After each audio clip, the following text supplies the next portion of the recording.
Good morning, ladies and gentlemen, and welcome to this online workshop where we're going to be talking about floating PV, Europe's next growth solar market. And I think it's very, very important that we keep talking about these important issues that arise. And as you know, from ATA Insights and all of the companies and institutions we collaborate with, we want to make sure that information is plentiful, good and available for everyone so that we can see more deployment of solar technologies worldwide. And floating PV has been gaining ground in the last few years and decades. It's not a new topic, but it's one that has been growing quite spectacularly as of late. So I'd like to welcome you all. My name is Belén Gallego. I am from the ATA Insights team. And although you're going to see me a little bit later, I'm not here to stay for this first session. You know, we have a very capable moderator, Lucia from APA, who is going to be the person who is going to essentially introduce you to the session.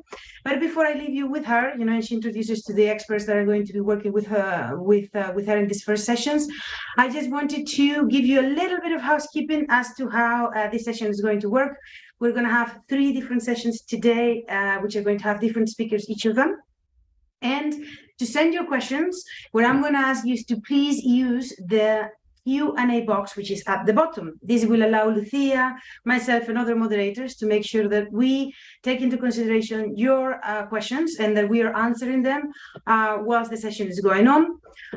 So even though, you know, I welcome you very much now to introduce yourselves, your companies, and where you're contacting from in the chat, I ask you please to send your questions through the Q&A box so that we can properly manage them. If you are on YouTube, welcome as well. And please just put your questions in the chat, and we will make sure to send this inside so that, you know, our moderators can see them. So without further ado, because it was just a little bit of housekeeping, we're going to start with the first session, the role of floating photovoltaics in Europe, especially on regulatory frameworks. And Lucia, I'd like you to take on from here so that we can begin. Thank you for that, Belén, for your introduction. It's a pleasure to be with you. And well, welcome to all our attendees. I think this section raises a lot of interest. In fact, well, it is my pleasure to be the moderator, I have said. And well, we were going to talk about floating PV in this first session, about the regulation framework.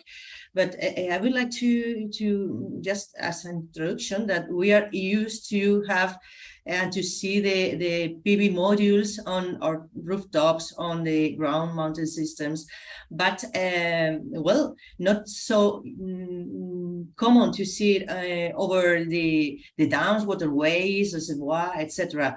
But however, these floating PV plants led to increase the capacity of generating renewable energy, accelerating the energy transition and our economy decarbonization, which is one of the main goals for the European Union, above all in this energetic crisis that we are facing nowadays.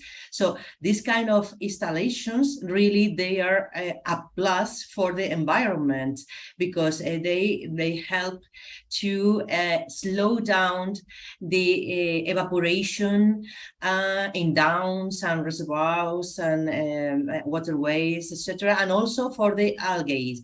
And well, we are going to face in this session which are the floating costs. Are they much higher than common, let's say, PV plant, regulatory regime, which are the frameworks? And well, it's pretty my pleasure to introduce this greatest expert speakers that I have in my sessions, that they will go through the technical, commercial, and regulatory aspects regarding floating PV. Also, they will let us know about the policies boosting PV projects in Europe, which are the companies that develop mainly this project design, building, operate, etc. So first of all, we will hear Moises Garcia, which is a PV technology engineer at ATA Renewables team. And in the second place, we will have Carolina Baltins, which is the head of Group PV Power Plants from Fraunhofer ISE. So before starting, Moises, I will just remind the attendees that if they have any question, I hope so. If not, we will start it like pushing them because I think this is a very, very interesting theme that is a great solution for the PV and this social movement against big plants in rural areas, etc. Please, if you have questions, it's very useful for me and for my colleagues that are in the background place in the chat today. In the question and answer windows, please send us your questions and we will be delighted to answer you back. So I don't want to be longer in my introduction. So please, Moises, let us hear you learn about all these issues, and the floor is yours. Thank you. Thank you, Lucia. I'm going to share the screen.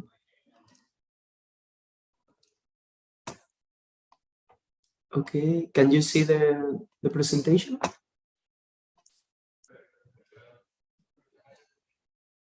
Hola, Moises, we can't see it. So can you try again, please? Can you see the?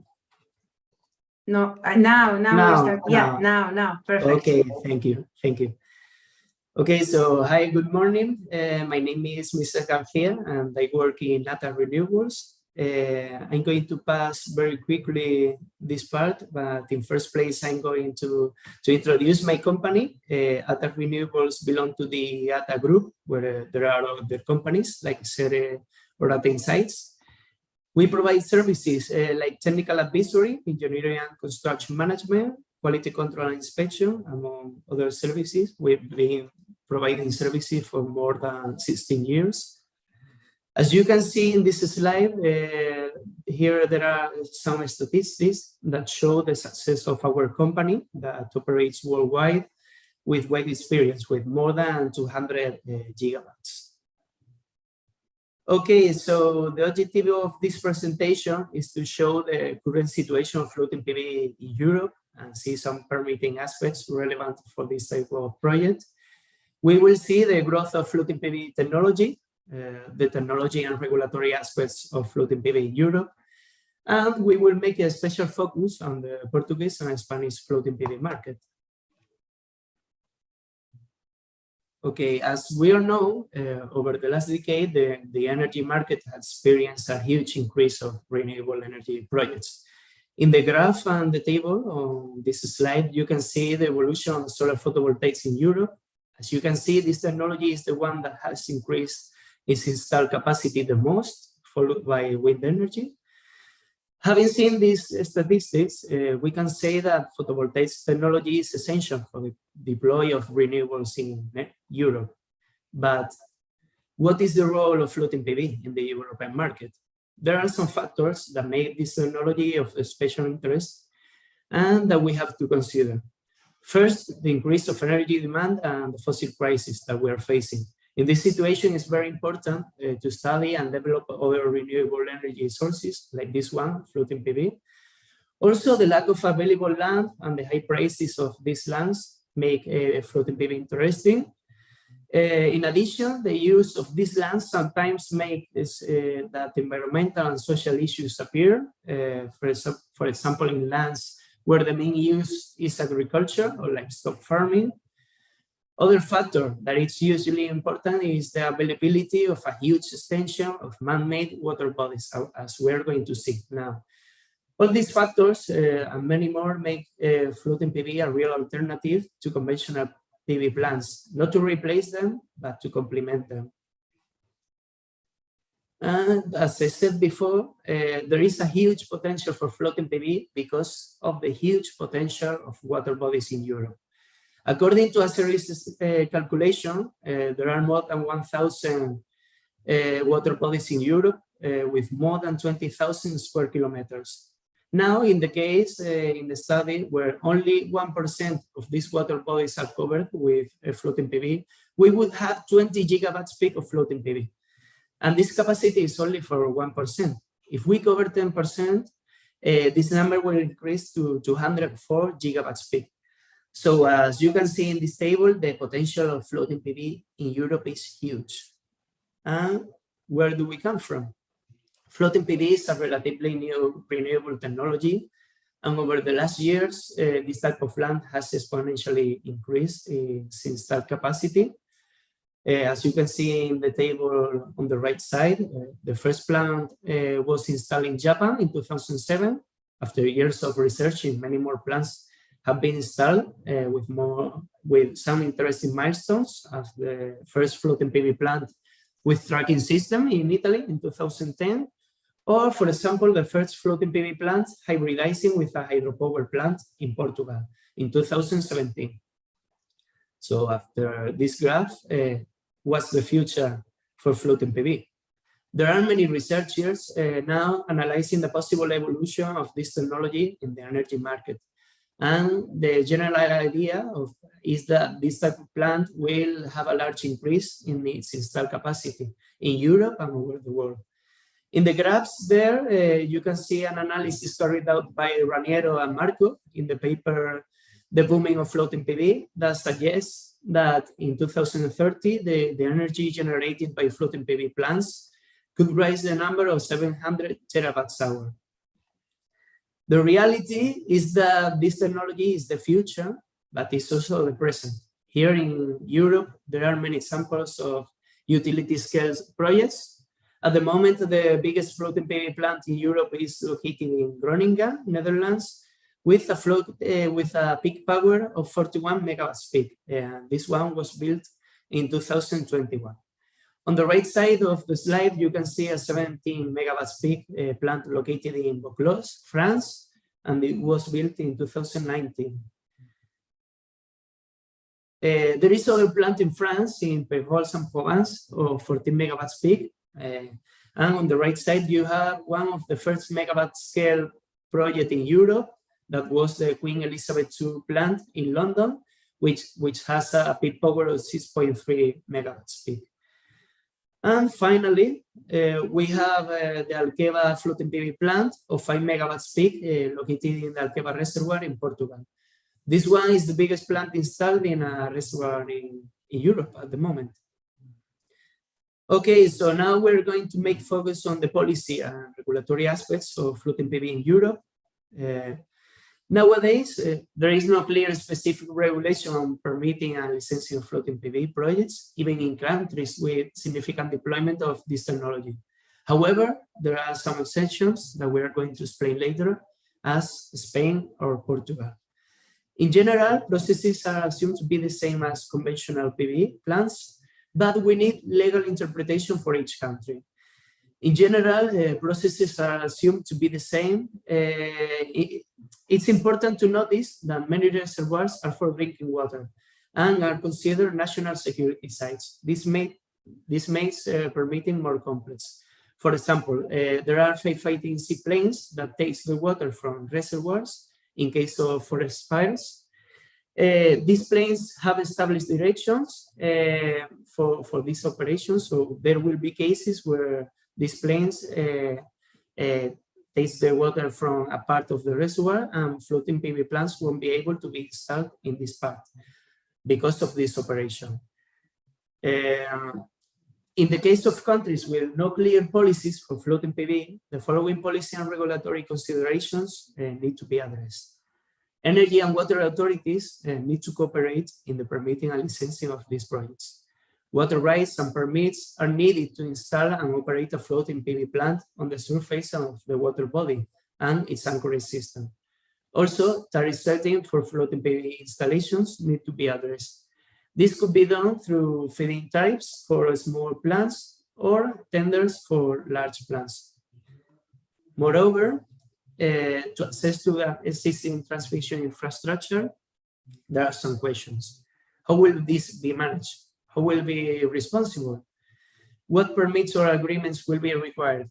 These questions need to be answered by public institutions and governments, but also special considerations for hydro-connected plants, whether the operator is allowed to add a floating PV installation, whether the hydro plant operator is allowed to provide a concession to a third party to install and operate a floating PV plant, also management of risks, liabilities, and maybe related to hydropower plant operation and weather events, rules of dispatch coordination of the photovoltaic and the hydropower plant outputs, but also financial incentives and supportive governmental policies contribute to the development of floating PV. Over the world, there have been some examples. In Taiwan, China, feed-in tariffs are higher than those for ground-mounted PV. In the Republic of Korea, there are extra bonuses for renewable energy certificates. In India and many other parts of the world, demonstrator plans have been carried out to evaluate and analyze the technology, previously with a smaller plant. In China, India, and Portugal, there have been dedicated tendering processes for floating PV projects, as the last one in Portugal. Also in Korea, the openness on the part of the entities managing the water bodies, such as tender for water lease contracts. Okay, as I said before, although there is, in general, there is no clear legislation of floating PV in Europe, Portugal and Spain are some exceptions. In Portugal, on the 24th of November, 2021, the Portuguese government announced a tender for floating PV projects. As you can see in this table, there were 7 lots of projects distributed throughout the territory with a total capacity of 263 megawatts. Some general aspects of this tender were that there was coordination between the APA and the DGEG. The APA was responsible of the rights of private use of the hydric public resources, while the DGEG was responsible of the capacity reserve for injection into the RESP title. In the tender form, renewable promoters could choose between fixed compensation or variable difference premium. And the concession period for these projects in Portugal is 30 years. During the first 15 years, the owner will have the economic conditions defined in the tender form, while the remaining 15 years will have the standard conditions of the energy market. And this table summarizes the results of the tender. The largest project was awarded to EDP Renewable with a floating PV plant of 70 megawatts in the Alqueva reservoir. The most interesting thing in this tender was the negative bid offered by EDP. You can see this price circle, and why we have this negative bid. This means that EDP will pay to the electrical system 4 euros per megawatt hour generated over 15 years. It's so strange, but it is said that EDP offered this negative price because the project is a hybrid in this reservoir that also includes wind energy and energy storage, which should be profitable. Okay, on the other hand, we have Spain. On the 23rd of March 2022, this year, the Spanish government published a draft royal decree that modifies the public water domain regulation to consider floating PV in public reservoirs. They published a list of more than 100 reservoirs available to install this technology. And this list includes more than 5,000 hectares of total area available, which could be translated to more or less 7.5 gigawatts of floating PV, according to a study of Easy Engineer. Some points of this draft royal decree are the following. The concession period for these projects are 25 years. Water quality monitoring and assessment programs are needed. This list classifies the reservoir according to their eutrophic status, according to the water quality. The surface of the floating PV project depends on this eutrophic status. For the estimation of the available area for floating PV plants, the total reservoir area to be considered is the monthly average of the last 10 years. Before obtaining the water concession, it's important, hugely important, that the promoter needs the network capacity reserve title. And in the case that hydropower plants operators that want to a hybrid project, there will not be competitive tender procedure in this case of hybrid projects, but only in the case that they don't increase its capacity in the point of the grid. Finally, after this presentation, we have some certainties and open questions.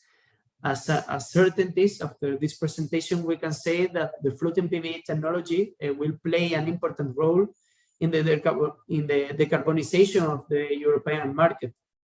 Floating PV projects can be also particularly relevant in areas with lack of available land or land use protection for agricultural livestock farming. There are many man-made water bodies where floating PV can be installed. So it's hugely interesting to consider them, but also hybridization between floating PV plants and hydropower plants is enormously interesting due to cost reduction, use the existing electricity as infrastructure, flexible operation, among other advantages. In addition, the support of public institutions for the deployment of floating PV plants is essential for this deployment, with policy and regulatory public tenders, as in Portugal, etc. On the other hand, there are some open questions to be analyzed and studied. Currently, floating PV plants are more expensive than conventional PV plants. Cost reductions are needed to make the technology more competitive and then attract more renewable developers. But also, most of the experience in floating PV technology is located on land-based water bodies. Although there are some projects underway, further development is needed in this technology to deploy floating PV plants offshore in the sea, where, as you know, as you can see, the potential is huge. Moreover, clarity is still lacking in regulations and legislation governing this type of project. And that's it. Thank you very much for your attention. I hope that I have clarified some tasks of floating PV. And I hope that our governments will support this technology more and more. And in the coming years, we see more floating PV projects in our reservoirs. And as Lucia said, if you have any question, you can write them on the question and answer box, and I'll try to solve them. Thank you.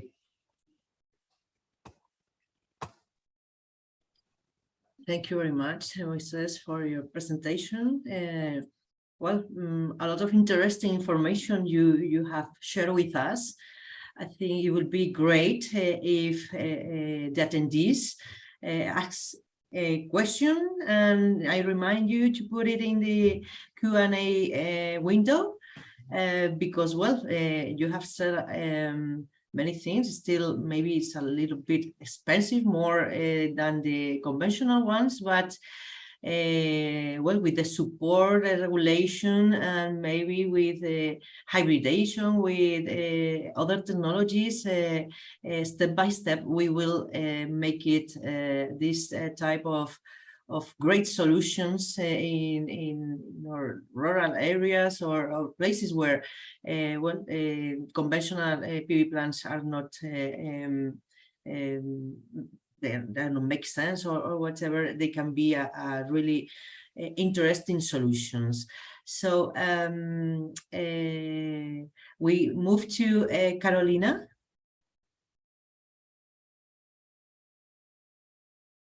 So please, Carolina, just share your screen and your presentation. And well, the floor is yours. And afterwards, we will start with the asking questions and with the debate. And hope all the participants enjoy this second presentation. And please do not hesitate to answer. That is worthy that they are, as they are experts, to solve our concerns, everything. Thank you, Carolina.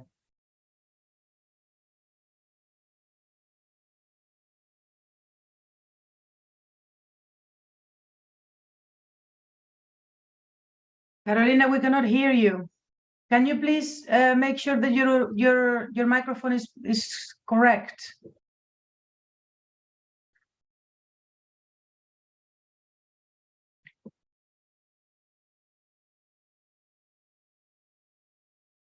Talk to us now.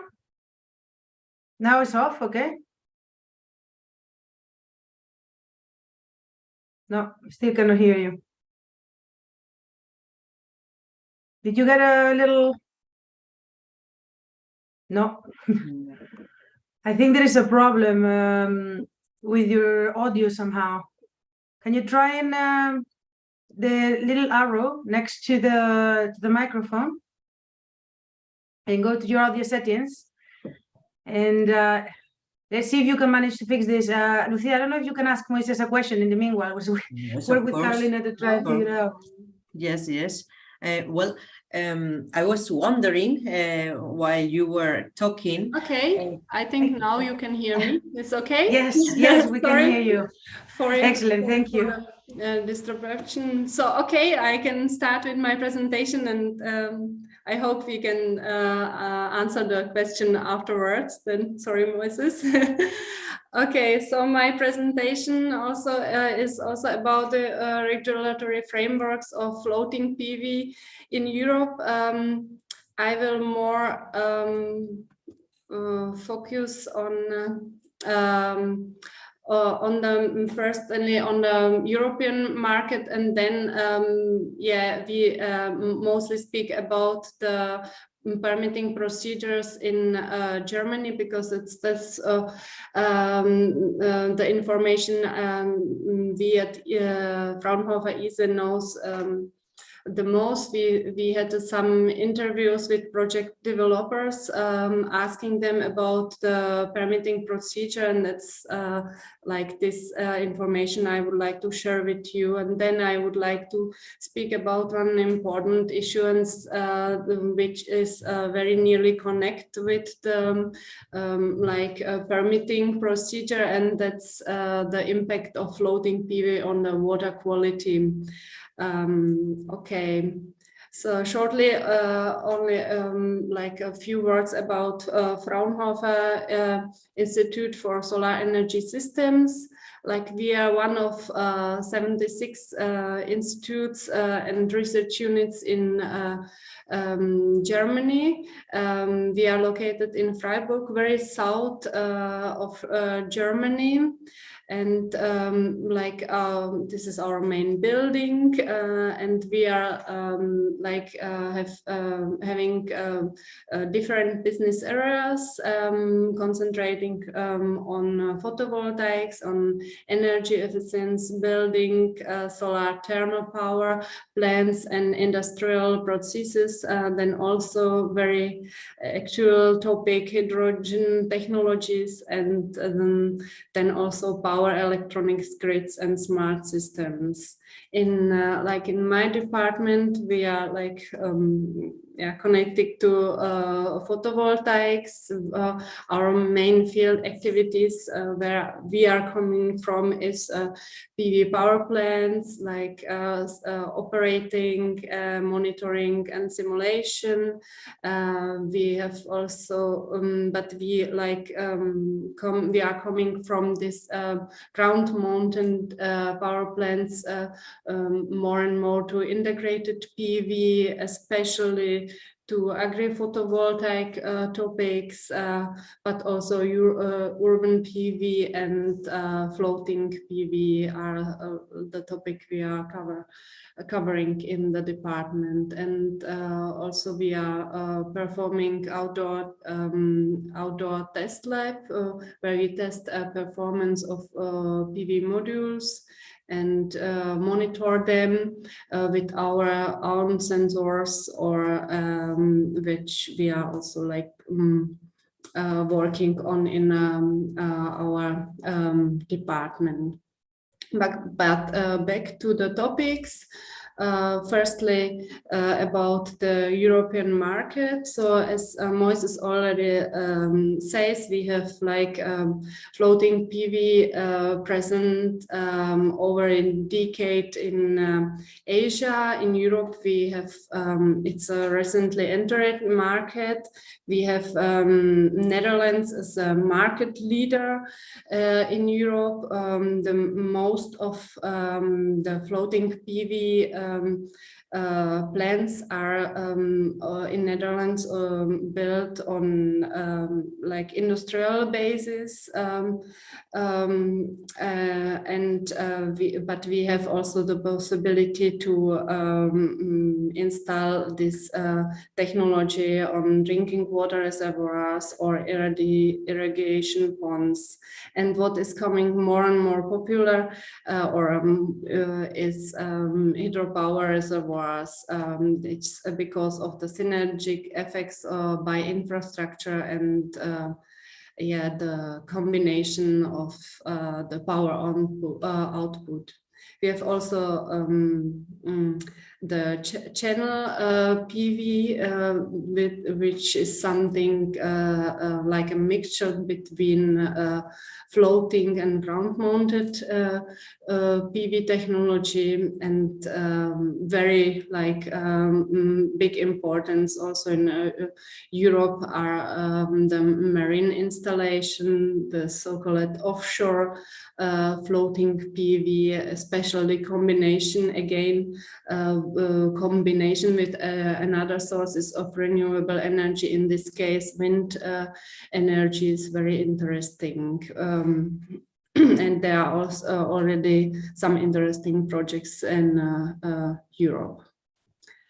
We see here on the graphic that also like the forecast for the development of the technology is that we will have a growth in Europe as well, sure, as in Asia, but we see still 2024 and 2025 quite huge growth also of the installation in Europe. But what are actually the regulatory frameworks at the moment? So we have this information from project developers. And it has been told us that at the moment there is not very clear and specific regulatory frameworks for permitting in European countries. Nevertheless, there are a lot of projects, especially in Netherlands.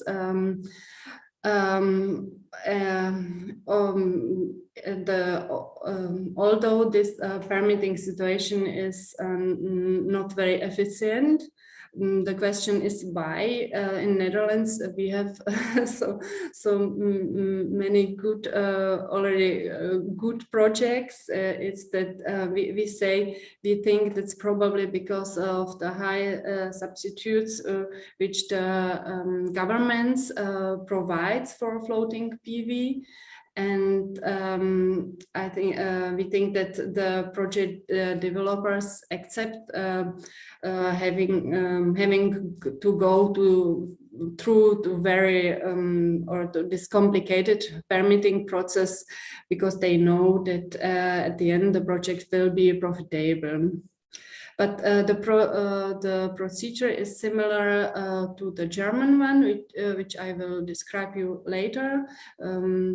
Then in Italy, we have also some substitutes from the government, and there is very like a new some specialty. In Italy, we have extremely fast procedure to authorize project under 10 megawatt peaks of floating. It's called simplified enabling procedure, and project developers told us that it can take from 30 days to 6 months.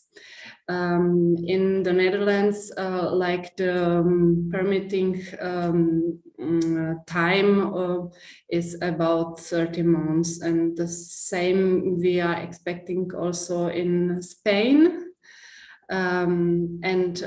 Yes, also in Germany. In Germany, we have this land use plan procedure, which I will describe then now. So how it looks like in the situation in Germany, like we have one, the first floating PV installation was on Lake Maywald in 2019. It's installation on Quarry Pond, and there is still gravel mining active.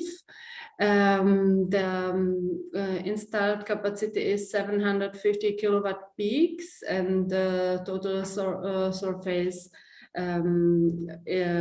covered by floating PV is only 2%. And the gravel plant is self-consumer of the most generated electricity. And then Germany has some more installation on artificial lakes so far, especially like lakes with gravel mining or quartz sand extraction. And there will be one big project. It should start operating on 2023. It's on a former mine site in east of Germany, and this is a project like this. This project will be built in the way that it will be built, and later the area will be flooded then. And that will be the biggest project in Germany of 21 megawatt peaks. In the future plans, the first plans was about 150 megawatt peaks, but now it's only 21 megawatt peaks. So we have different business models in Germany, but still all of them are based on on the model that is a self-consumption model. We have first a classic development approach. That means that the project development plans and builds the floating PV plant, and then hands it over to the gravel extraction operator, who becomes then the owner of the installation. Then we have the second model, some kind of leasing approach. The PG, the project developers company, invest in the floating PV systems, realize it, and then lease the body of water long term. And in this case, then the gravel operator or a gravel plant owner becomes then the operator of the floating PV plants. And then we have the third model, and that consists in this that project developer plant construct and invest in this installation, and afterwards sell the produced energy to the gravel plant operator via power purchase agreement. And then we have this legal basis in Germany, which mostly affect the water and building law, and in some cases also mining law. It depends on the who is component for the corresponding lake at the moment. So for the sand and gravel extraction, the competition, the water and the building claw are like the right, and for the quartz sand is this the responsible the mining authority. And the most important instrument regarding the urban development is the land use plan procedure, in Germany called Bauleitplanverfahren, and this intend to control the use of the land and the urban development. And there are two different procedures. That's one is this change of zoning plan, and the other one is the change of development plan. So, and then we have this water law, and that's something what is like what is like on a European level. It's a European Water Framework Directive, but the legislation therefore lies within the federal government. So German Federal Water Act implements the requirements of the Water Framework Directive. And also there are some implementation on the level of states then. What we have then for some examples, for example, this is this permitting procedure for the installation of the first floating power plant in Germany. That was the rules it was like by the water authority. So there was no change in zoning and development plan necessary due to the self-consumption of the produced electricity by the operating gravel plant. So it was quite, although it was a first case of permitting, it goes quite smooth through. And then we have another example that is a permitting procedure for the project in Halten am See in North Rhine-Westphalia, which has a capacity of 3.1 megawatt peak.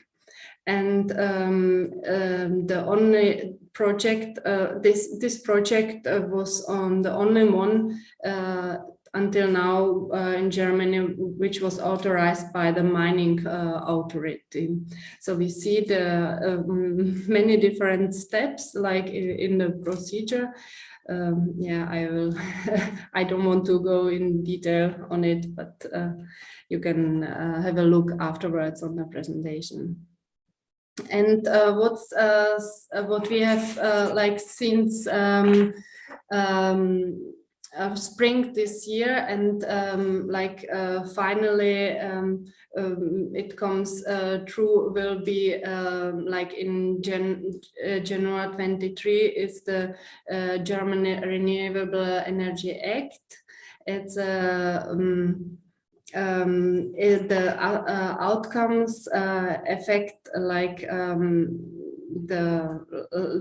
that's our rules about where we can actually build floating PV. So this it said that solar park may not be built and operated on and above a body of water which is not man-made or heavily modified. And the second thing is that in and above an artificial or heavily modified body of water, if the power plants covers more than 50% of water surface, so we have the surface must be coverage must be under 15%, and the distance from the shore must be bigger than 40 meters. So this will bring problems for the growth of the technology in Germany, because small lakes will fall out of the project developer considerations. Because it will be not economically viable anymore for them, and especially because of this coverage of 15%. And what we have, why we have actually these rules in Germany, I think there's a lot of open question about the impact of the floating PV on the water quality of the lakes and water bodies. So that's something what we try to look on it at Fraunhofer is we do hydrological and meteorological monitoring and put it in special hydrological models, and we look on the impact of the irradiation into the lake and on the lateral wind shear. We look on the stratification stability in mixes, and also on the dissolved oxygen concentration, and and also on the impact on the energy balance under the floating PV plant, which also then have have some will also have can cause also problem for the primary production in the water bodies. And that's are my last slide. So these are the results from our study, which we see that the wind dominant system designs we see that the irradiation into the lake is more reduced than a wind shear. We see a low impact or no significant impact on the concentration of dissolved oxygen and thermal stratification on the sea. And we did this study by 2% surface coverage on the first floating PV power plant in Germany, but we did this upscaling in the model, and we see that bigger floating PV plants lead to more unstable thermal properties of the lakes, and there is no linear effect on water temperature and primary production. But we think at Fraunhofer is that floating PV has the potential to lower the impact of climate change on lakes through adaptive integration, and special artificial lakes like this Lake Meinwald are well suited as a floating PV location. And we hope we can somehow change this government rules, which we will have in January 2023. So that's at the moment all from me, and don't hesitate to ask me if you have any question. Thank you, Carolina, for your presentation. Really interesting. Well, you have seen that there are interesting examples for floating PV, but it's urgently to have a regulation concreted for the floating PV. And well, I have seen that in some of the countries in Europe it's more developed, as for example in Spain, and we have this Royal Decree Law 6/2022 that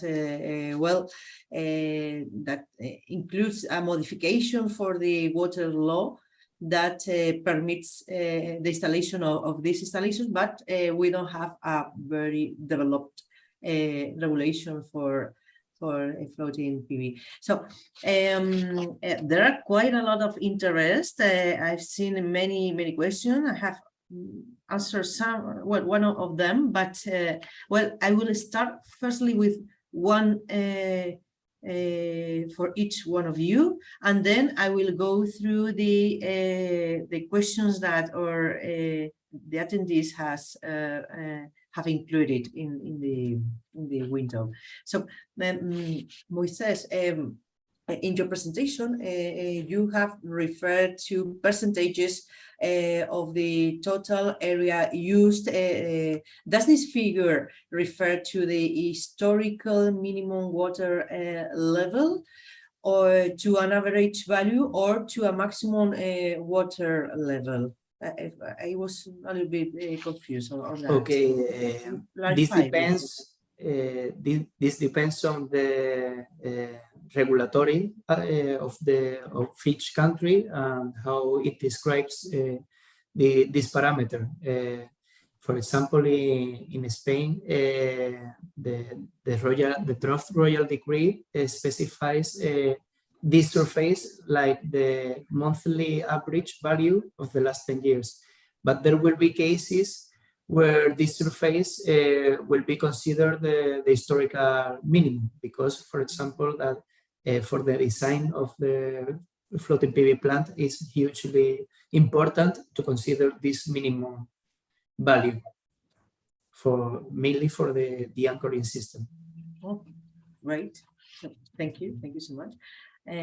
Carolina, this one for you. What are the suggestions about surface coverage by floating PV plants with regard to different water bodies? Yes, I think this is a very important topic, because we have, as you say, different water bodies, and at the moment, for example, in Germany, we have one rule for all of water bodies: 15% surface coverage for all water bodies, and I think we should somehow differentiate a bit between the different types of bodies. We have artificial bodies on industrial ponds, where I think we have no very ecosystems which could be really in some negative way affected. But then sure, we have a nature water body which we have to protect, and I think in this case we should stay by lower surface coverage, about 50%, but 15%, but by the artificial on man-made bodies, we should have higher coverage possibilities. Yeah, so about from 25 to 50%, I think. Thank you, Carolina. Well, I'm going directly now through the questions in the question and answer window. I have already thought about this first one, because I think it's quite interesting. It's referred to Moises, but I think Carolina also can share with us what she thinks. How about the permitting work for private-owned ponds? In general, the permitting is, well, Carolina, you have shown quite a lot of steps to follow, but it's very, very different. Which are the challenges that we have to face with this?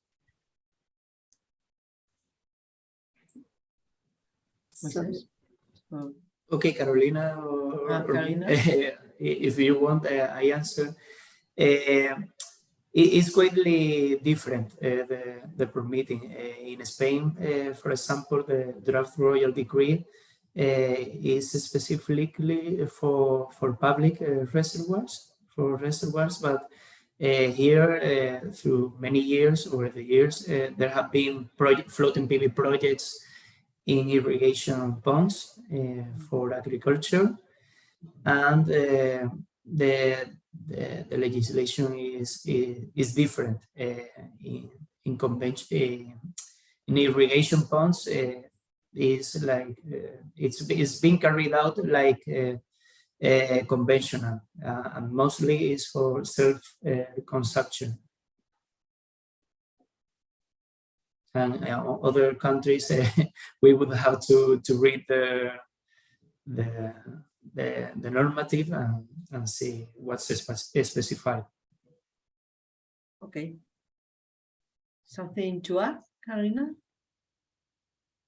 I just know that we in Germany we have the projects under the 750 kilowatt peaks, because otherwise due the regulation in Germany they would have take part in the tendering and would not be able to complain against ground mounted photovoltaic since because of the lower cost of energy, and the business models at the moment in Germany is this self-consumption models is something what is the best way at the moment, like how to perform floating PV plant and get the permission. And then it depends if about the authority, who is responsible for the lake then.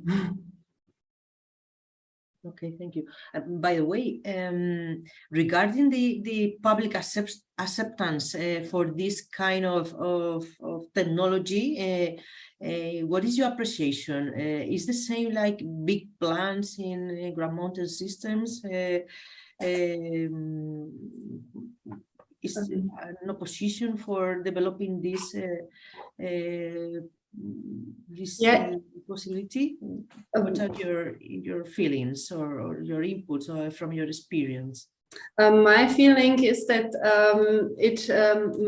it depends very much on that the public at the moment knows very the information are not there for the public, and it's very depend on the federal state. Also in Germany we have states that we also see that we have a good acceptance from the government and also from the public.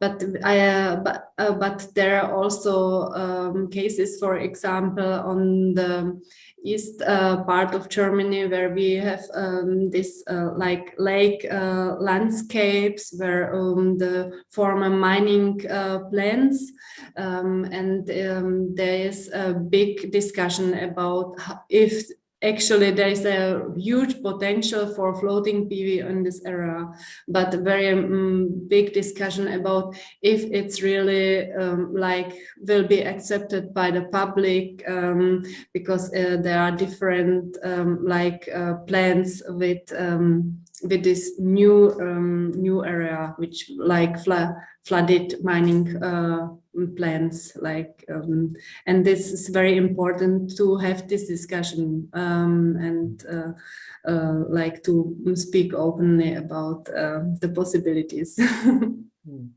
Yes, it's really an important issue. This one of the acceptance, not only in this type of installation, but in general in all the renewables, above all wind and solar PV big plants. Moisés, from Álvaro Ponce de León, he asks you, you were talking about that floating PV has a huge potential for offshore sites. How does the wave affect the PV modules orientation and therefore the energy production, and also the oxidation and corrosion? Do you have experience on that? It's quite, because I have seen everything in dams, waterways, but in offshore it's not so easy. It depends on the floating system. there are several floating systems, and most of them are designed for reservoirs with more or less stable levels, low height of waves. But there are other systems, as for example, Solar DAC, who is going to talk later. They are developing floating PV plants offshore. So their system should consider these waves its anchoring system, which should be more specific for the situation where the waves where the effort of the waves are higher. I would say it's quite complete other technology to onshore floating PV. So because we have not only the waves, we have also the salinity and the corrosion and the durability of the products. It's a big issue. But nevertheless, there are a lot of projects, and I think very interesting market offshore. It's more complicated. The design is also more expensive because the resistance, its anchoring system, and the floating system. But there are developers doing this, so it's possible. Okay. Yes.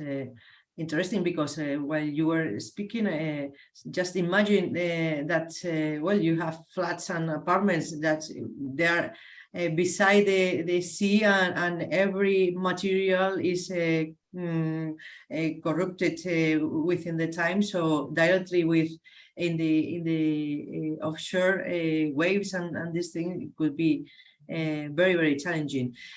Well, just for finishing, you have said that this kind of offshore floating plants are a little bit more expensive, but what is the approximate range of price euro per kilowatt peak for floating PV nowadays?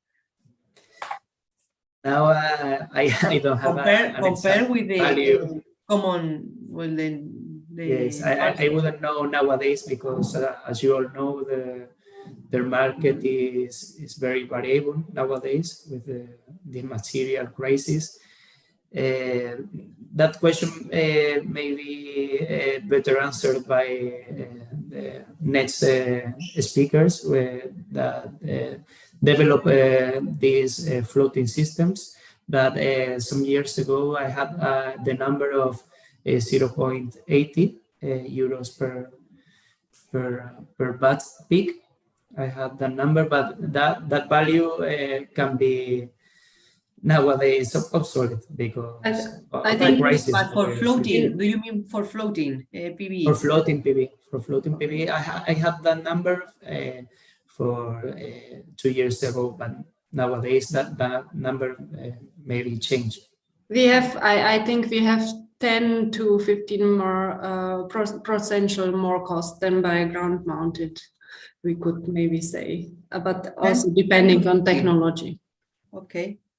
So thank you very much, Moises, Carolina. It has been really a pleasure.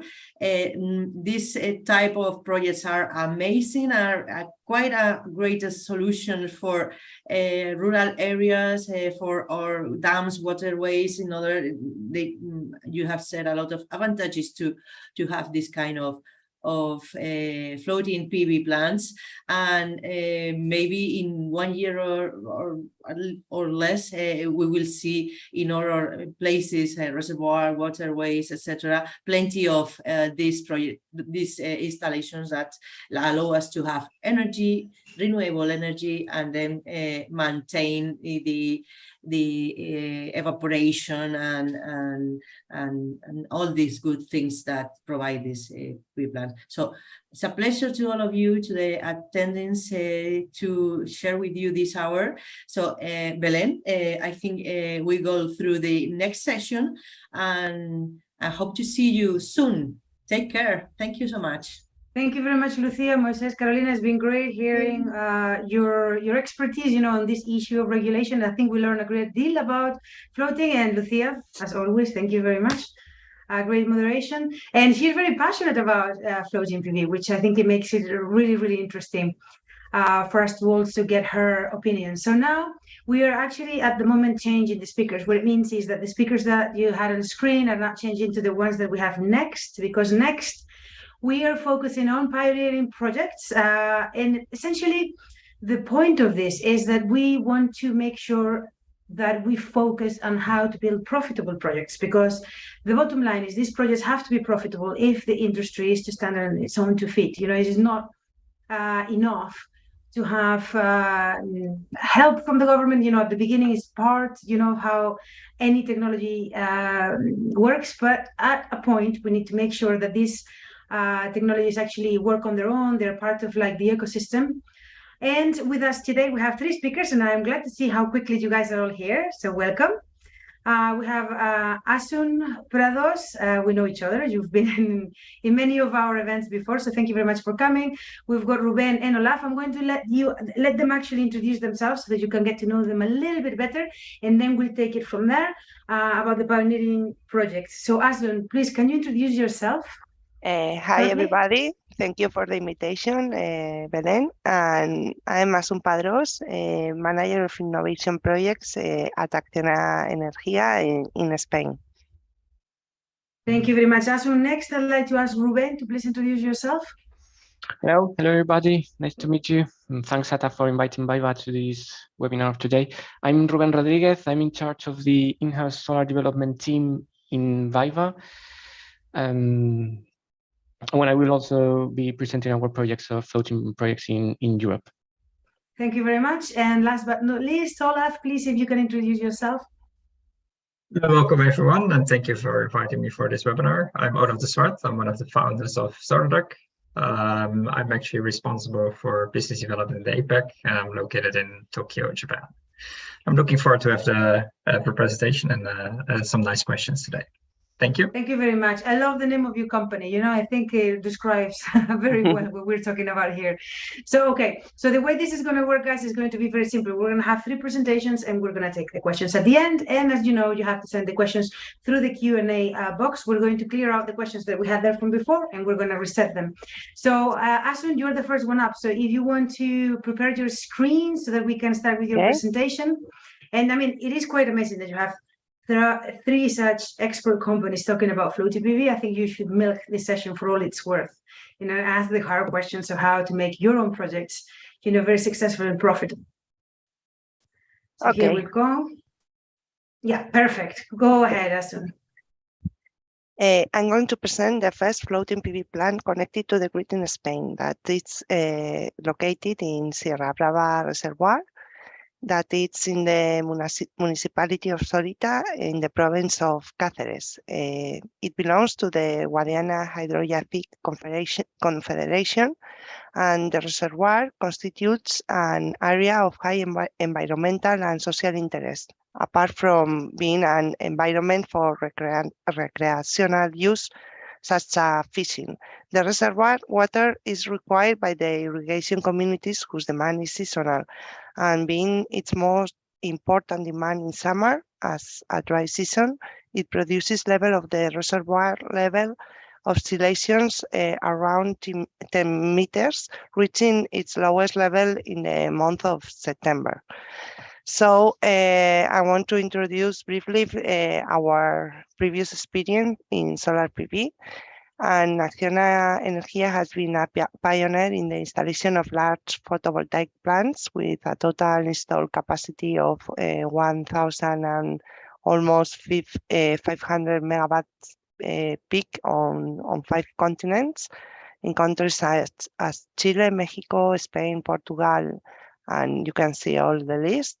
And we have a lot of megawatts under construction. So what I want to say is that this is for us a very promising technology, apart from the conventional ones, the ground mounted. So Sierra Brava is a PV floating plant. Is made up of 5 fields with the purpose of studying different technologies. It occupies an area of more than 1 hectare, with following the previous analogy with a football field. It represents around two football fields, and it's equivalent only to the 0.08% of the total reservoir. The set adds an installed power of 1 megawatt with a total 3,000 panels spread over 600 per field. So these are some real pictures of the reservoir and the already installed plant that was connected to the grid in 2020. And I'm going to show you a brief video about the plant so you can see all the fields. Sierra Brava, primera planta solar flotante conectada a la red en España. Un proyecto pionero e innovador que hermana naturaleza, sostenibilidad y vanguardia tecnológica. Un demostrador tecnológico que permitirá testar diferentes soluciones técnicas para su futura aplicación en plantas comerciales en todo el mundo. 3.000 módulos solares se distribuyen en 5 sistemas flotantes que ocupan una mínima parte de la superficie del embalse y suman más de 1 megavatio de potencia. Un proyecto que favorece la preservación del entorno natural. Islas flotantes y cajas nido favorecerán la nidificación de las aves y se estudiará su interacción con la planta. La fotovoltaica flotante es una tecnología emergente en clara expansión a nivel global. Entre otras ventajas, no compite con usos agrícolas, permite un mayor rendimiento, reduce la evaporación del agua y la proliferación de algas y es hibridable con otras tecnologías como la hidráulica. Pero, sobre todo, genera energía limpia y sostenible para proteger el planeta, nuestro único hogar.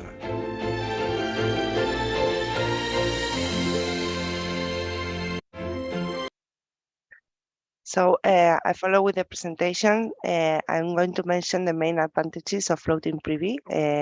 It increases the efficiency due to a cooling effect of the water body that we have measured during these 2 years.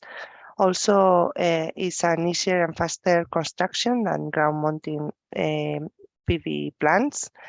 Reduces algae and cyanobacterial blooms, improving the water quality and making it suitable for human consumption.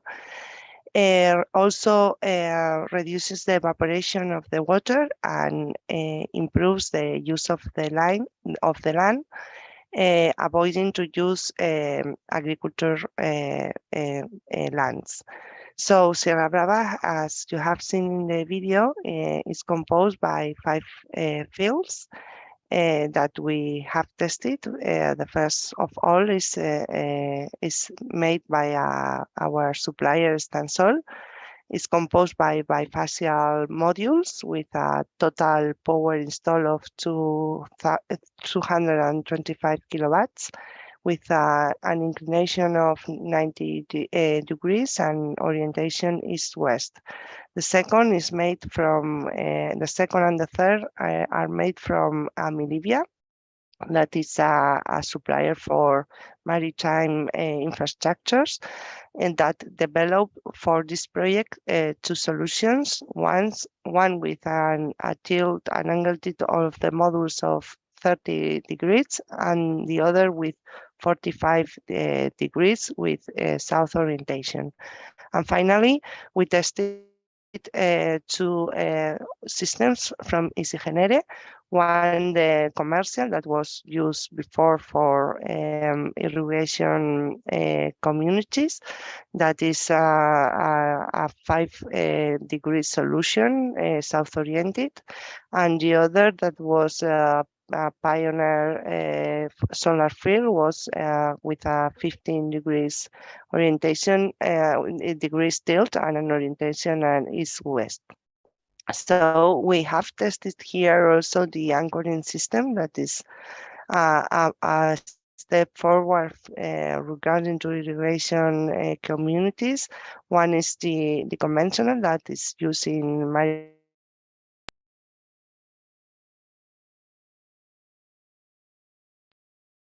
Asun?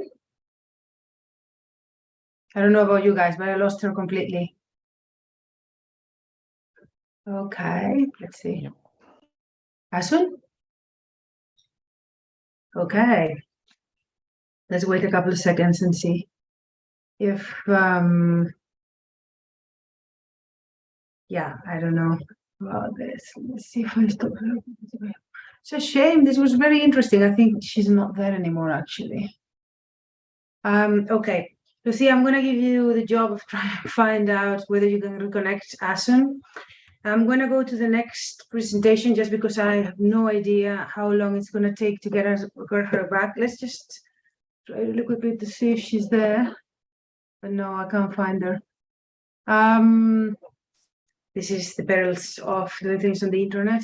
For the most part, it's great because, you know, we get to show you things that otherwise, you know, you wouldn't have been able to see because you'd have to travel. But the problem is that sometimes we do have these issues. So next presentation was from Ruben. If I can please ask you, Ruben, to share your screen. Yes. And Lucia, in the meanwhile, please, Lucia and Mario, try and find Asun back so that we can hear the rest of the presentation because it was really interesting. They actually have a lot of projects ongoing. Yeah, go for it, Ruben, go ahead. Yep. Hello, everybody. So I will be presenting BayWa experience in floating projects all over Europe, but also some projects that we have in APAC in Asia Pacific. So to start, I have divided the presentation in 5 points. The first point, it would be a brief presentation of BayWa. I suppose that all the attendees know BayWa, but well, just to you to know that we have some agencies in America, EMEA, and APAC. As you can see, in America, we have 12 offices. In Europe, we have 76 offices, and in Asia Pacific, we have 12 offices. But also, we are active in different markets, such as in different countries of Africa. Our company is dedicated to the entire value of chain of renewable energies, from the development of projects, but also the O&M and operational maintenance and distribution of components of the projects. So BayWa RE has actually a pipeline of 14,000 megawatt peak. And in the case of today, for floating projects, we actually have developed more than 200 megawatt peak in 14 projects, floating projects. And we have a pipeline of more than 1 gigawatt of floating projects all over Europe. So floating projects, as you might know, the differences between ground-mounted projects and floating projects are mainly that we do not use agricultural land. And also, of course, the orientation, the east-west orientation of these floating projects make a better configuration and a compact system. So that makes that we can have more megawatt in less surface occupation, but also the speed, how quickly we can build these type of floating projects. It would be around 1 megawatt per day, more or less.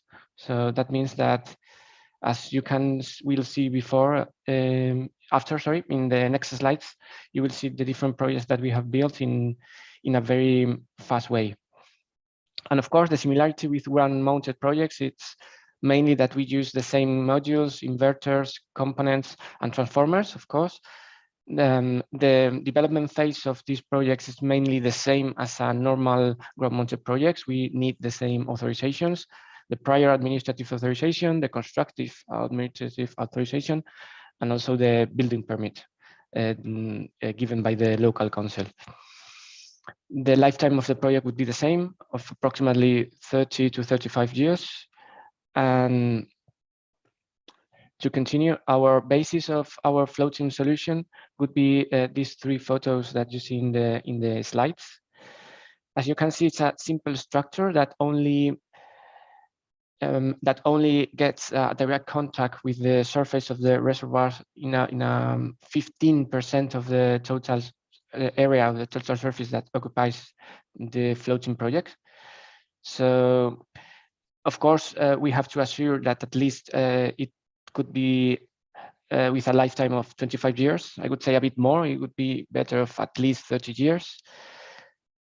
The operation of maintenance of these projects, it's cheaper than the normal ground-mounted projects because of the easy integrate cables that we have in the substructure, and it can be quickly restored or repaired in case it is needed.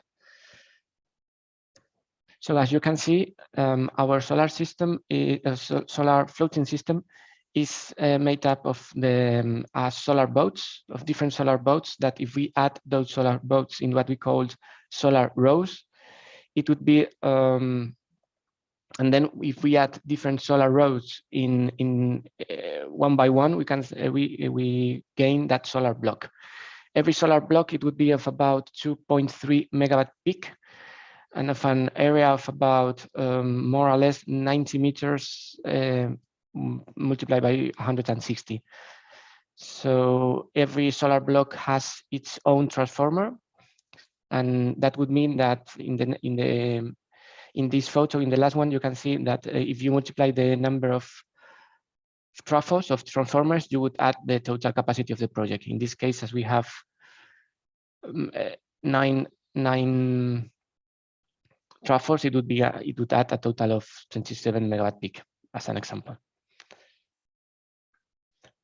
So the best things that we would like to identify of these projects, of course, is that we are able to develop this type of projects in new areas that would not be allowed by ground-mounted or normal ground-mounted projects. We have, of course, more megawatt in less surface. So that means that for these projects, we can achieve better results. And to continue, as you can see, one of the most important things in this type of project, it would be the anchoring of the project. We have developed 3 different types of anchorings. The ones that are shown in these pictures, it would be the most normal one, or the cheapest one, would be the onshore anchoring. That would be the one that we show here in yellow. Then we have the other type of anchoring that would be near the shore, but not in the shore. And then the last anchoring that would be in the bottom of the reservoir, of the lake.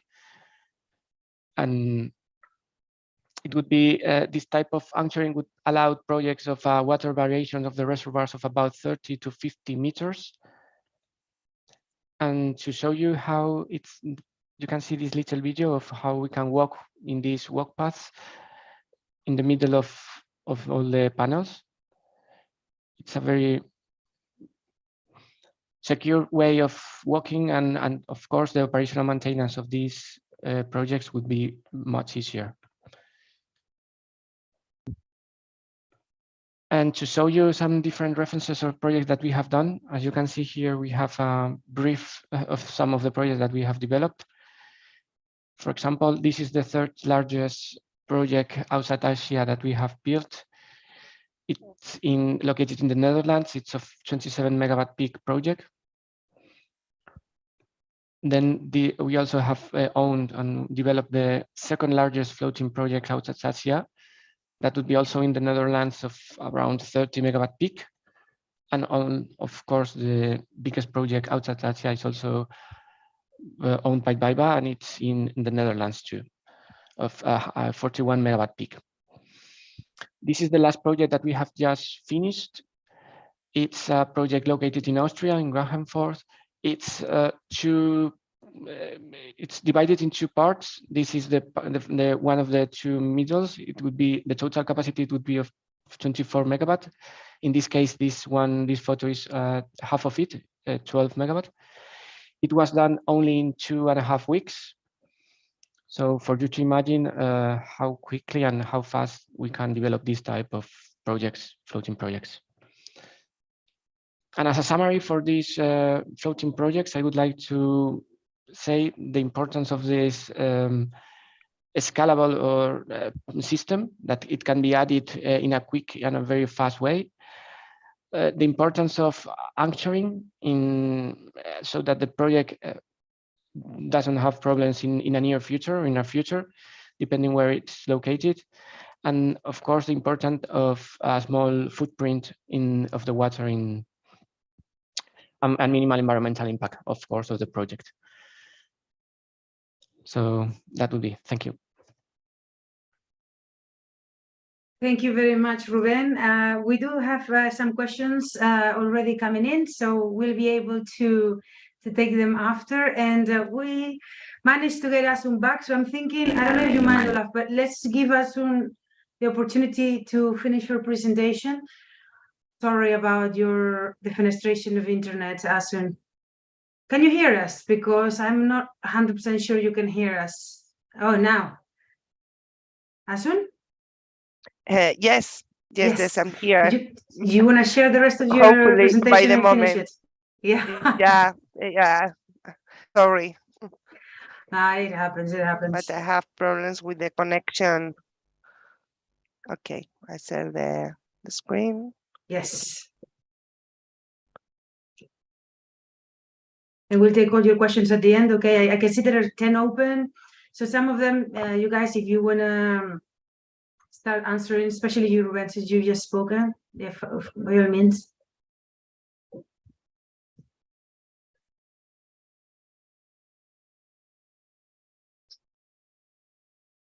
Everything's okay, Asun? No, I have today all problems. Can share, but I can share my screen. I try, but I think you are going to see more things than the presentation itself. Okay, let's see if we can see the presentation well. Yeah, okay. Do you put that see? in Yes. Yes, we can see it. Yeah, perfect. Yeah. Okay. It might be the video's a bit too heavy, but maybe if you don't share any videos, this presentation is without the video, so I hope it's no problem. Let's try. So we have evaluated 4 topics: the production analysis.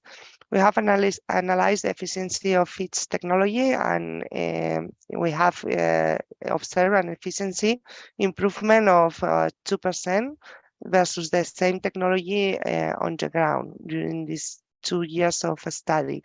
We have also made a very deep environmental analysis with where we study the interaction of the birds with solar fields, and in addition, with regular visits to the area, a control camera that is installed there that monitors the performance all the day, that is analyzed days after. And also we have made a structural analysis with to assure that the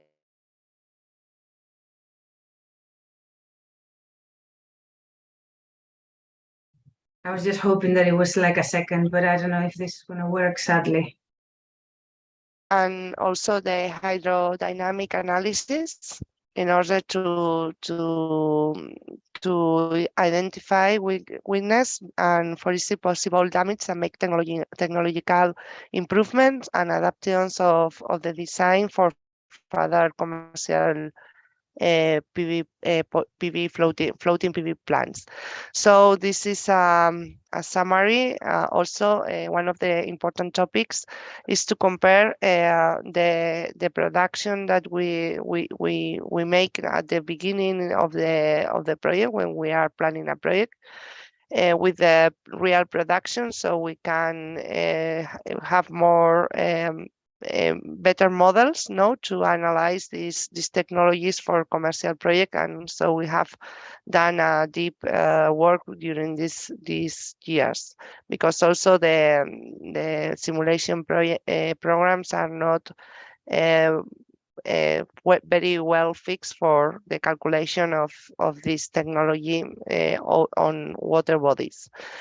So here the environmental analysis consists of measuring the impact on water quality.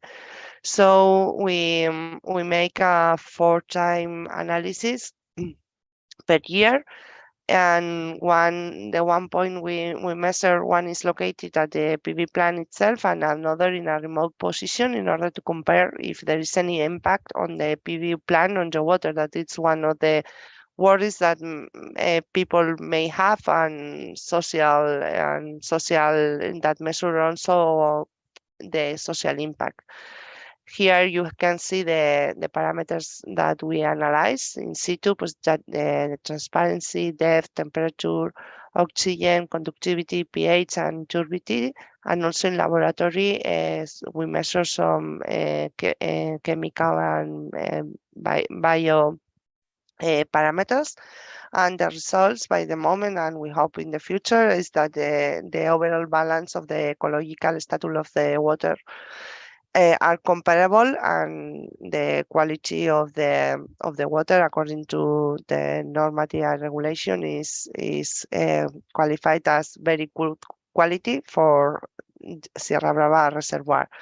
Also, we are measuring the impact on the flora and fauna, and is continuously monitored. And we have also installed 2 floating islands near the plant for nesting birds, as a complementary measurement from an environmental aspect. And all the studies and all the reports we have from external companies as Fotex and Seover Life are positive regarding the impact of the PV floating plant in the reservoir, that I think is quite important. Also, regarding the structural and hydrodynamic analysis, we have installed some sensors that I will explain later. And so we measure the changes produced in the currents and movement of the water to the existence of the photovoltaic plant, and also the impact that the structures receive due to the climatic conditions of the reservoir, such as wind, waves, and how the structure adapt to this condition. So for us also, it's very important. We have integrated in our renewable control center and alarm monitoring in real time, that has a strategy based on the available instrumentation, and we identify possible risk situations of faults that allow the plant operator to anticipate possible risk situations for this plant. And so the alerts are related to deviator in design loads, extreme weather events, plant sinking, or grounding, or risk. So the instrumentation we have installed consists of load cells, depth sensor, positioning system, and a wave sensor. Here you can see some real pictures of the systems installed that we are monitoring with the Instituto Hidráulico de Cantabria and Acorde Technologies. And here is a screenshot of one of the SCADA system that in real time, as I have mentioned, we can see the different parameters we are measuring, and how we see or we fix the alert system, and with different values that gives us a real state of the plant, and allows to take risks and to implement measures just in case in real time. Here is another picture of the monitoring system, an alert system that where we can see the camera that we are we can access to the plant by in remote, and so we can see the production, the expecting production, and the production of each of the fields. And so we also monitor we registered by blockchain with a system developed by Acciona Energía Green Chain, and we assure that the energy that is produced in the plant is 100% renewable. And so that's all the explanation about this plan. I hope you can imagine how this plan is running, and I think it's a good example of how this technology can contribute to the sustainable development of renewable energies in Spain and around the world. That is quite promising. Thank you very much, Asun. I'm glad that you managed to go all the way through the presentation, because it's been really interesting, and you have a few questions as well. So I'm going to ask you now to stop sharing. Yeah, thank you very much. So now we have the final presentation that is from Olaf, and after that we'll take questions. In the meanwhile, Ruben, Asun, if you see some questions for yourself, you can start answering those, because we have plenty of questions to go through. And also Georgia Kakulaki from the European Commission has some questions for you regarding whether you have a report available for the projects. So Olaf, go right ahead. And don't forget to take your mute off so that we can hear you. Yes. Yeah, perfect. No, Can you put that very on much. large screen? Oh, yeah, of course. Sorry. Yeah. We can still see it, but it's just going to be better, Yes. I think. Yeah, perfect. Go ahead. Yeah, so sorry, my camera is a bit dark, but it's 8:30 in Japan. So welcome everyone again. I already introduced myself. So basically, I will take this presentation a bit along the journey why we are going into offshore solar, and specifically about the opportunities that hybrid offshore solar combined with offshore wind offer. So basically, like we all want to go, we want to go to net zero. And we see basically solar energy becoming more and more dominant. But as the previous speakers already indicated, land is getting more and more scarce. So basically, we're forced to look for locations for solar plants which are less conventional. But actually, they are more conventional that you would, less unconventional that you would imagine actually, because land scarcity is another thing of today. It's already happening a long time, and that's actually what we saw in the past. That basically wind also went offshore, and oil and gas also went offshore. So basically, we believe that offshore solar is basically the next boundary to explore. So the total addressable market is huge. There are a lot of different predictions for 2050, but there are between 10 and 20 terawatts basically by 2050, which is a factor 10 to 20 larger than it is now. However, if you look to land scarce regions, then we expect the capacity potential for that to be around 2 terawatts, which is still a very considerable number. And interestingly, one of the key target markets we see appearing actually only since last year, more or less, is the hybrid offshore wind, offshore solar market. Which a picture of that is shown how it could look like in the future. So just a very brief what we are doing. So basically, Solartech develops the technology to go offshore, and even in very severe environments. So the system you see here on the right is 6 platforms, which will be launched on the North Sea next year. It's a demonstrator plant, which will be near the coast of the Netherlands, of Belgium. The North Sea is pretty severe, so significant wave height of 7 meters. So that's basically maximum wave height of 14 meters. And in that environment, we are developing something which can survive for 20, 30 years on the sea. And that's basically where our triangular solution comes in. So we design a structure which is both lightweight, but at the same time protects the electrical system from the corrosive and of course harsh wave environments which is occurring below the system.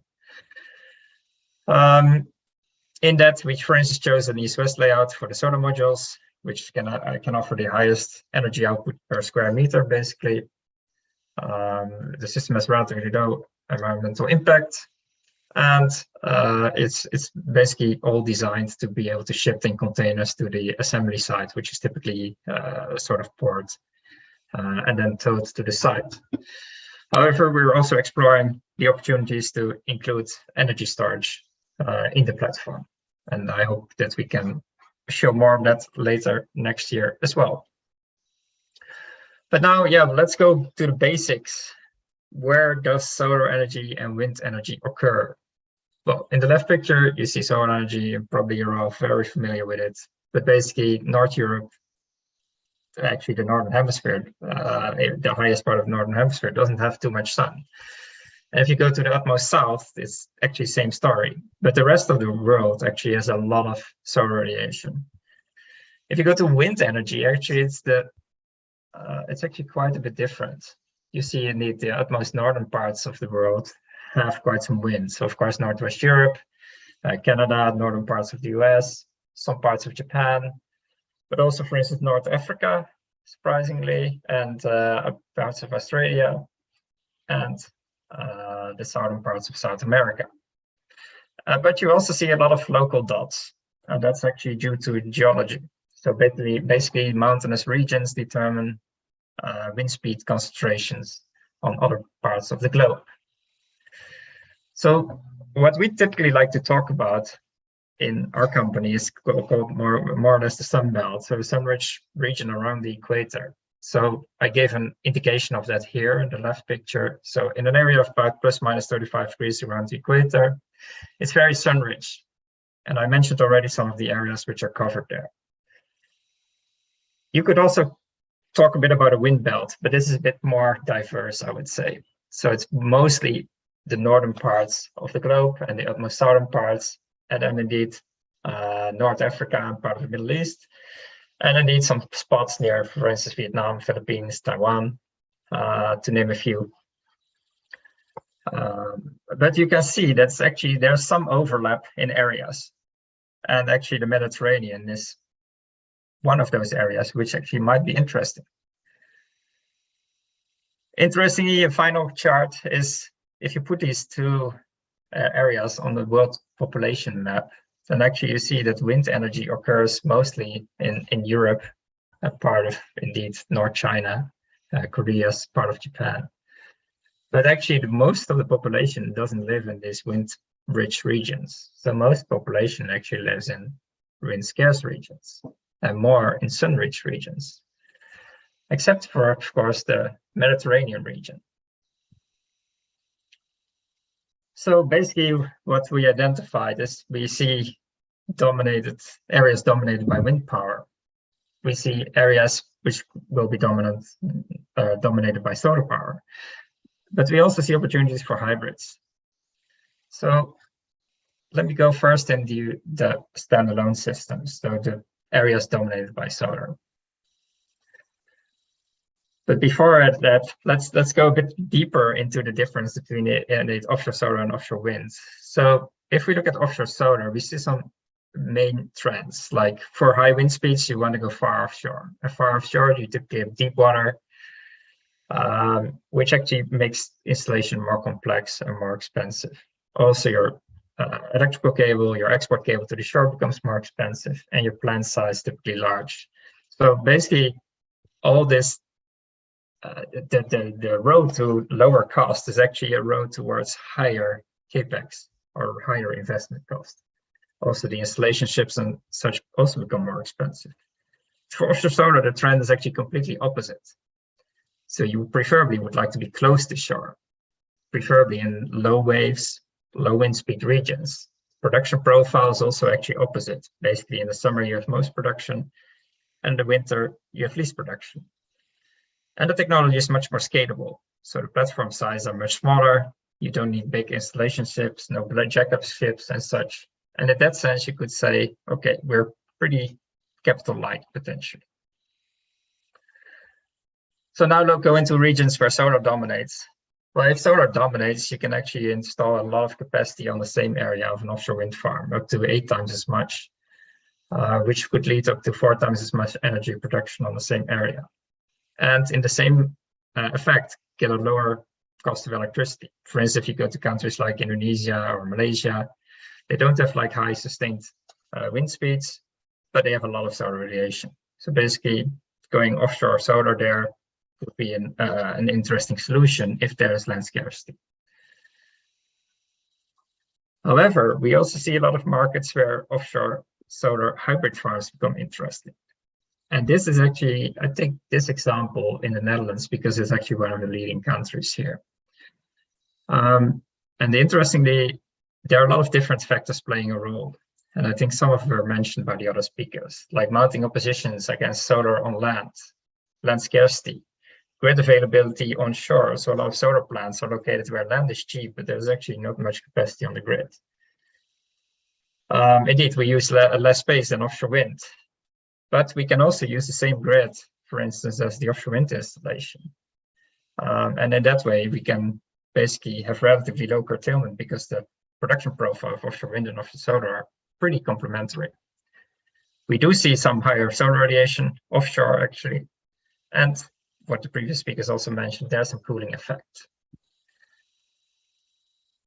So for the Netherlands, just to put it into basic, simple pictures, on the right, you see the average wind speeds during the year across the months, and you see the average number of sun hours per day. And basically, these are opposite. And the research showed that if you add offshore solar to offshore wind, you can add quite some capacity to that. Of course, optimization of the export cable is maybe required, but there's a large opportunity to create a higher capacity factor, basically, of the export cable. Some examples from South Italy, same story, basically. This is Reggio Calabria, the southern tip of Italy. Basically, there's more sun in the winter, actually, compared to the Netherlands, and also, of course, during the summer, but the difference is only a factor 2 between those. But the winds show similar trend.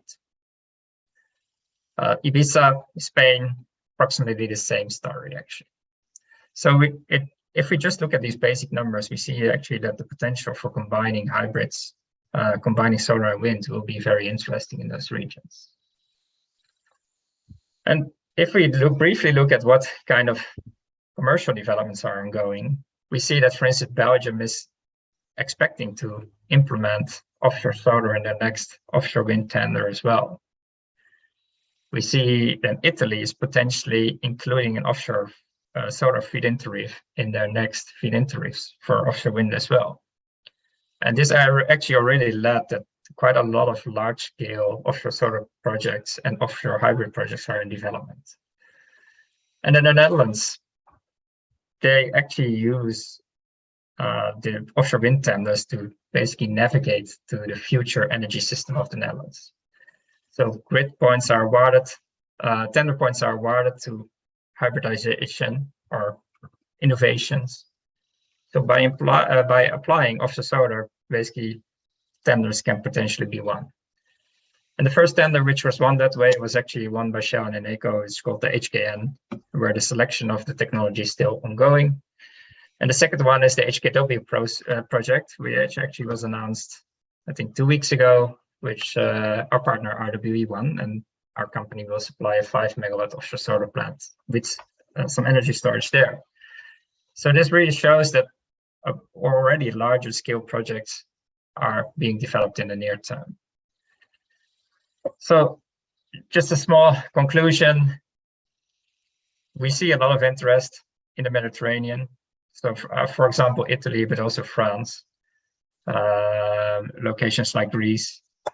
These are all have relatively high resource solar resources and can benefit from either standalone or hybrid offshore solar plants. But it will be very area specific. So in some cases, offshore solar dominates, in some cases, offshore wind dominates, but in some cases, hybrids are the most interesting solution. because basically sharing the infrastructure you have to the grid saves cost. And in each of these markets will probably be a different balance. So this is something which will definitely be interesting to investigate. And interestingly enough, and I think definitely it has to do with the situation in Europe since this year and recently, that Europe is really starting to dominate the offshore solar industry.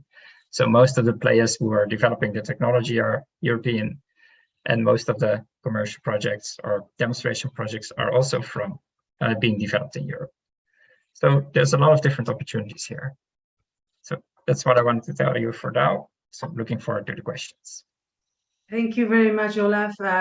First, thank you for joining from Japan. That's very nice. And I think you should consider changing the company name to Offshore Duck. Yeah, maybe it's more in line with what you guys do. So thank you very much for the two presentations. We've got about 11 minutes for questions, and we had obviously prepared some questions because we always do, it's part of what we do to make sure that, we can keep the conversation going. However, there are a lot of questions open, guys. We have 17, so I think I'm going to prioritize those just because they come from the audience, if that's okay. And, feel free to jump in here. And, if you want to add something or, perhaps we'll try and get through as many as we can, really. So if we keep it short, that'd be great. So the first is a little bit of a hot potato, but I'm going to throw it and hope that you guys can get through as best possible, is the rough estimated costs for the CapEx per megawatt peak. I have to say, guys, he did say rough estimated cost, so he's giving you there, already an opportunity to not be very specific. I know no one really likes to talk about this, but I think it's important to talk about it. I mean, when we're talking about floating PV projects, are they on the same line as on ground? Are they different? So who wants to start here? Go on, Ruben. In our case, I would say it's about. It's difficult to say because it depends in many factors, such as the water variations, and it may increase the costs. But I would say it would be around a 15% higher than a tracker structure, more or less. I haven't gone quiet there. So you mean compared to if it was onshore? Yeah, if it could be a ground-mounted, a normal tracker structure, it would be approximately a 15% higher costs, EPC costs, that it would be if we do a normal tracker structure. We're better off than wind already. Wind is not 15% more like when it's offshore and onshore, is it? Can you, anyone wants to add anything there? Yeah, I agree with Ruben that it's very dependent on the site you place the floating PV, because the anchoring system is a quite high percentage of the PV floating PV, and so it depends. And also you have to consider not only the capex but also the production. No, so there are. I think it's another technology similar to ground-mounted PV, but it's not the same. It has some advantages, but I think it's quite hard to compete in the levelized cost of electricity, mainly related to the latitude you place the floating PV plant. Cool. Thank you very much. Sorry, I would like to say, it's even though the capex it's higher, the opex it's lower. So if we do the numbers of the project, even though the capex is higher, if we calculate the project for those 30 to 35 years, it could not be that much. It would be mainly the same. So at the end, it's more or less the same. Okay, thank you very much. Olaf, I don't know. Oh, sorry. No, that's definitely good. Great news. Yes, that's definitely great news. Olaf, you have a bit of a hybrid system where you have the most expensive of both worlds. So offshore wind, which we know, it's a bit of depending on how deep the waters are, of course. And then now you're mixing in this option. Obviously, there is some cost advantages there. But what do you have to say? Do you want to add anything to this?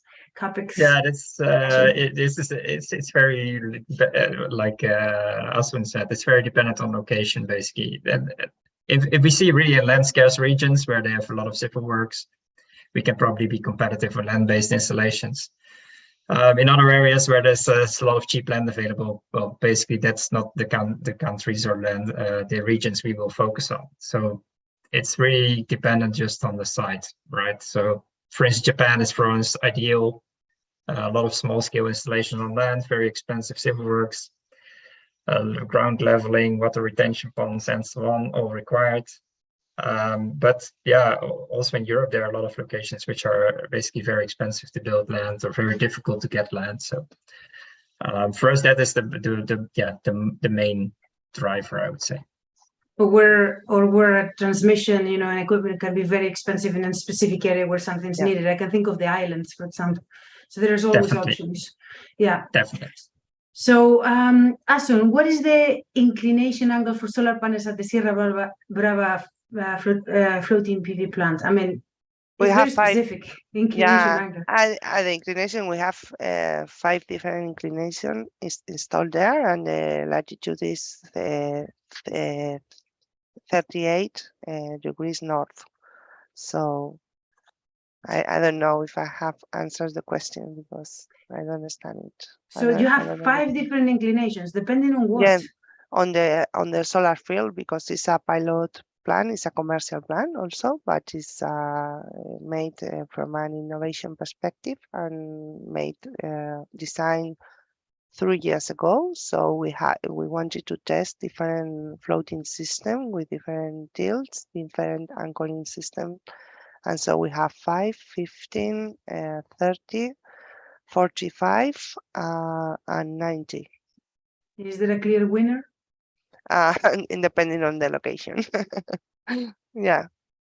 Because and the one that produce more energy obviously is the one that is more close to the local latitude, that it's around 30 degrees, but the cap is higher, so you have to customize the solution for commercial plants depending on the place you are going to install the plant. Thank you very much. So as always, this kind of thing depends on your project, but it's good to know that at least you're testing, different ones so that people can take like a leaf out of your book, I suppose. How does the process of cleaning the modules from dirt and dust occur? Do you need to clean these modules? Not very much, but also because there are rains in that area, but due to maintenance protocols, we clean it at least once a year. And for this plant, it's small. We did it manually. So there's another question about numbers from Ivala, but I don't think we have the time to get into this much level of, so I'm going to continue. Question from Giuseppe here. Has anyone tested the ocean sun solution? Does anyone know what the ocean sun solution is? No? Okay. Well, I thought so. It looks like something proprietary. Ruben, is it possible to install 1 megawatt per day? That's what you said. But how many people did you estimate to do that 1 megawatt? It's mainly the same as a normal ground-mounted project. So it would be the same number of people. So you mean like megawatt per megawatt, same amount of people? I would say it's more or less the same number of people that we need for building. I would say how the amount of people that we that work in our plants. It's difficult to say, but I can ask to our engineering team, and they will tell me the number of people. But it would be more or less the same that a normal project, so not more. Thank you very much. There's another question for you here. How high is the cooling effect for the PV modules for your plant, for your technology? Thanks to the, it's lower. Thanks to the water, to locating the project without touching the whole surface of the reservoir of the lake, it would be at least 2 to 3 degrees less than it would be if the project was in the same surface of the reservoir. Thank you very much. There is one more really interesting question here about corrosion. I mean, are we expecting a lot of corrosion in the systems? based on the fact that they're offshore, with sea salt and other, how do you deal with that? How do you calculate that? I guess that's one for me. So basically, indeed, of course, that's a major point of attention. But our structure is designed from aluminum, which is marine grade aluminum. So basically, it has a corrosive layer on top, which prevents further corrosion of the material. And in that, it can basically survive 30 years in an offshore environment without maintenance. But from all the other components, I have to go a lot in detail, but I don't think there's the time here. But yeah, feel free to reach out and I can go into more detail there. So I think we've lost Asun again because I can't see her in the list. So I think she's just dropped out. Like she just had another issue with the internet. I'm glad that at least we've got her presentation at least complete. But we'll continue with questions just for a few more minutes because we do have still a few more minutes. And I just wanted to say that all of is correct.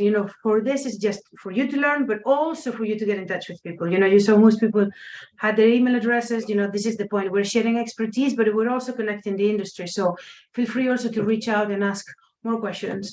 I did want to ask this question of like earthing the project because it's been asked several times.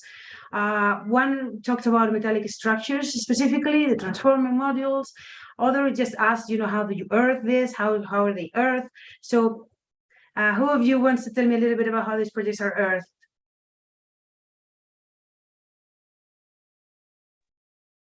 Asun?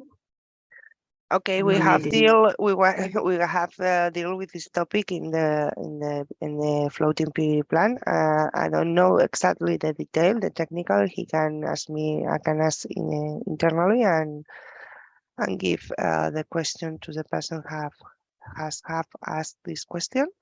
Okay. But is solved and is complying with the normative, with the electrical normative, and there has been no problem with this. We have with this plan we have customized not only the technology itself, but also all the maintenance procedures, the normative compliance. So it's been really a very interesting project from a know-how point of view, because it's important.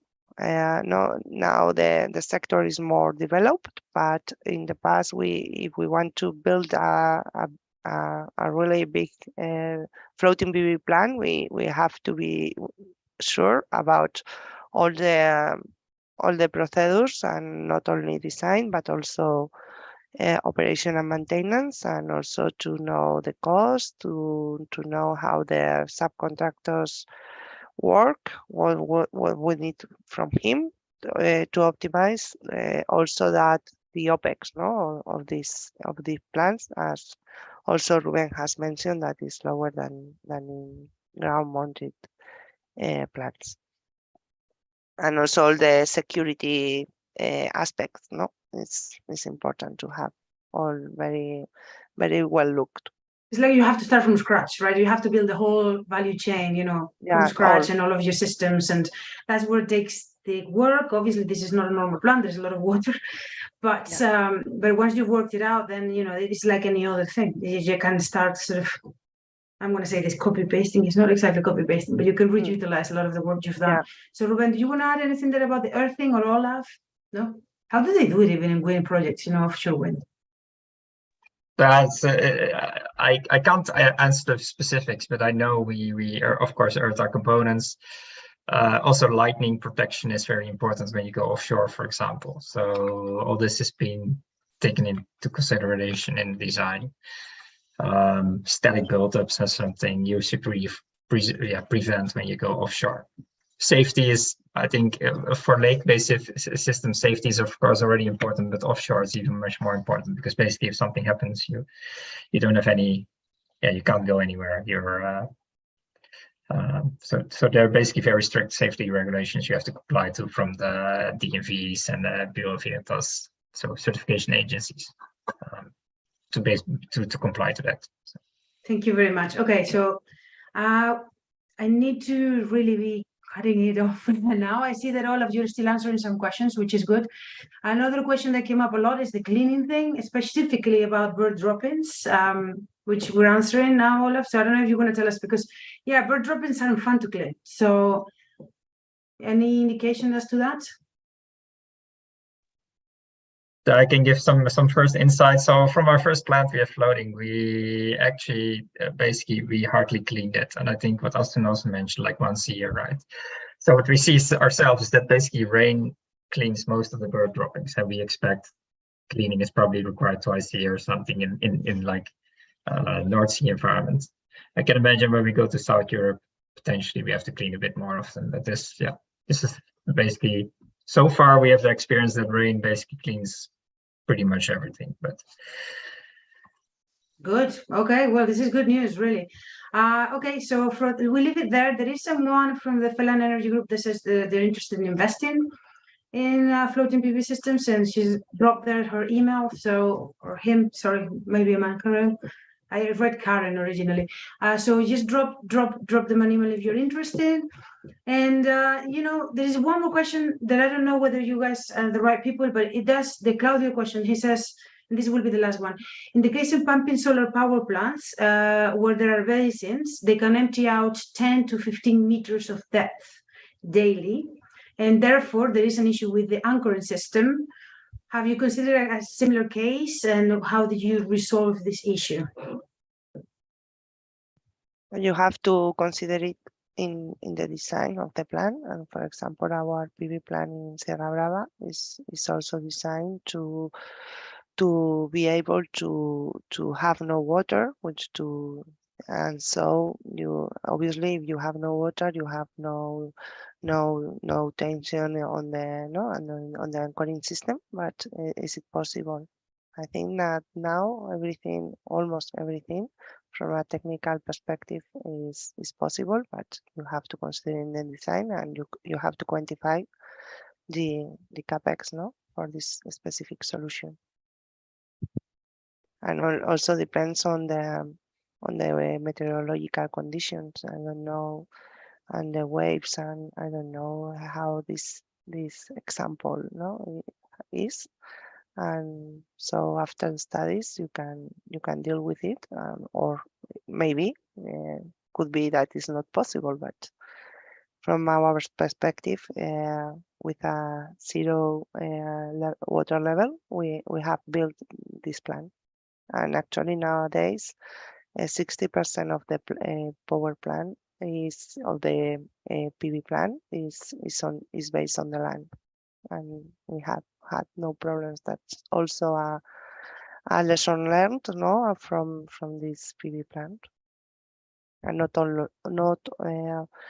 all the reservoirs or the places you are going to put a floating PV plant is expected to have that situation. Okay, thank you very much. Ruben, did you want to say something?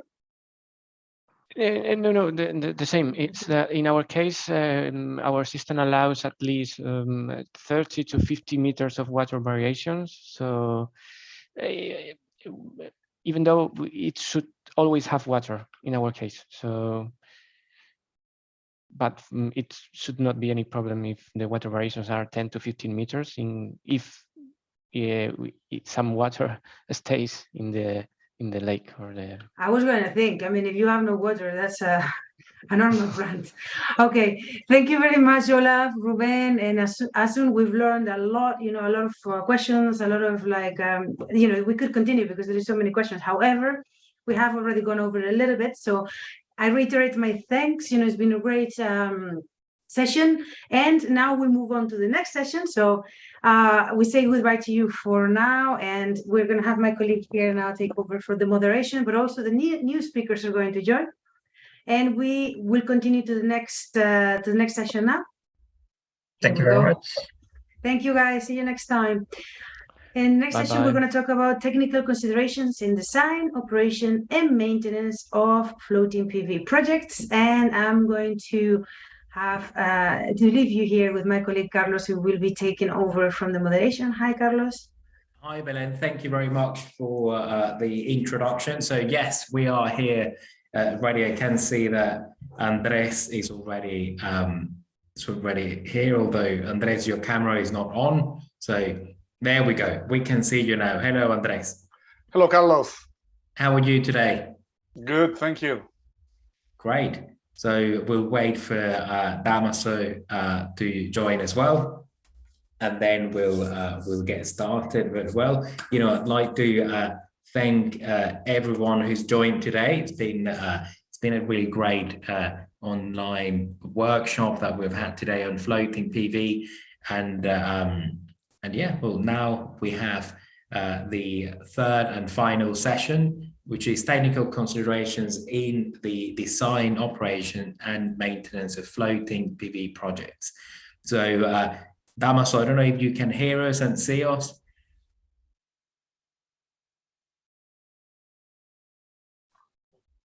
I can see you. I can hear you. Okay, well, that's good news. Can you see me? Yeah, we can both see you and hear you. So, great. Don't be scared. Don't be scared. We're not scared.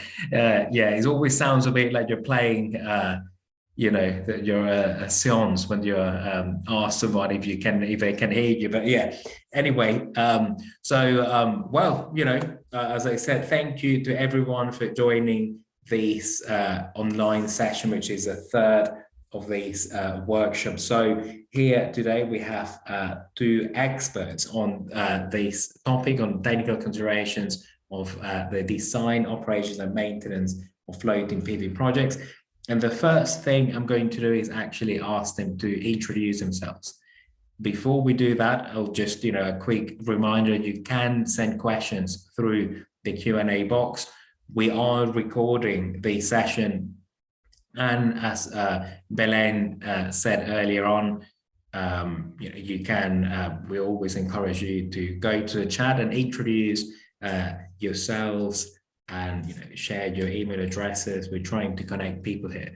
So, okay, so enough of me. So I'll ask, you know, each of you to introduce yourself. So Andres, if you could briefly introduce yourself, that would be great.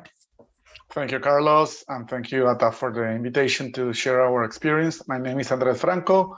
I am the CEO of Isygenere. We are a floating solar manufacturer and advise our clients in this type of floating solar projects. Thank you very much, Andres, and welcome. Damaso, please, short introduction from you as well. Okay, so I've worked with floating PV since 2012 here in Portugal. I work with Ciel à Terre, currently as their Iberian consultant since 2014. I accompanied the construction of 3 of the 4 working plants here in Portugal, and also had the opportunity to accompany the construction of several other floating plants in Europe. Brilliant. Thank you very much for your introduction, Damaso, and welcome to this session. So, well, I think we can start with the first presentation. So I think, Andres, you're up first. Okay. Can you see my presentation, Carlos? I can see it perfectly. So excellent. Over to you. Well, thank you. My presentation, basically what I'm going to be talking today, and I was asked by Ata to talk a little bit about the challenges of floating solar projects from a technical perspective, and also to share some lessons learned, especially technical things that we have done in pioneering projects. We're going to be talking about the Alqueva project, the EDP project that you see in my background. So we'll talk a little bit about some of the different things we have done and why we have done that. So let me start by giving you a brief introduction of Isygenere. We have been in the floating solar market since 2008, 14 years ago when we started the design of the first system. This was the first floating solar system that we installed in 2009. This was installed 300 kilowatts in an irrigation pond in Spain. This system is still operational. It was built with the first version of our technology, and we have already improved the technology 4 versions. Our company, it's a Spanish company. We are an engineering and product development company. Our technology is called Easy Floating. We are doing all the manufacturing in Europe, following European standards of quality. Our system is patented, and we already have around 50 projects built in 4 continents worldwide.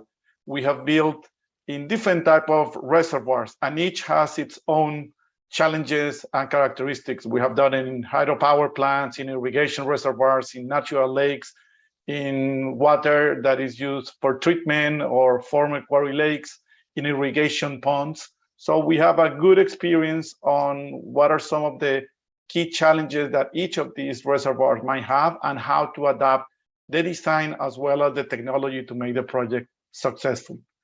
We work mainly through an idea of building an ecosystem of companies where we collaborate with them.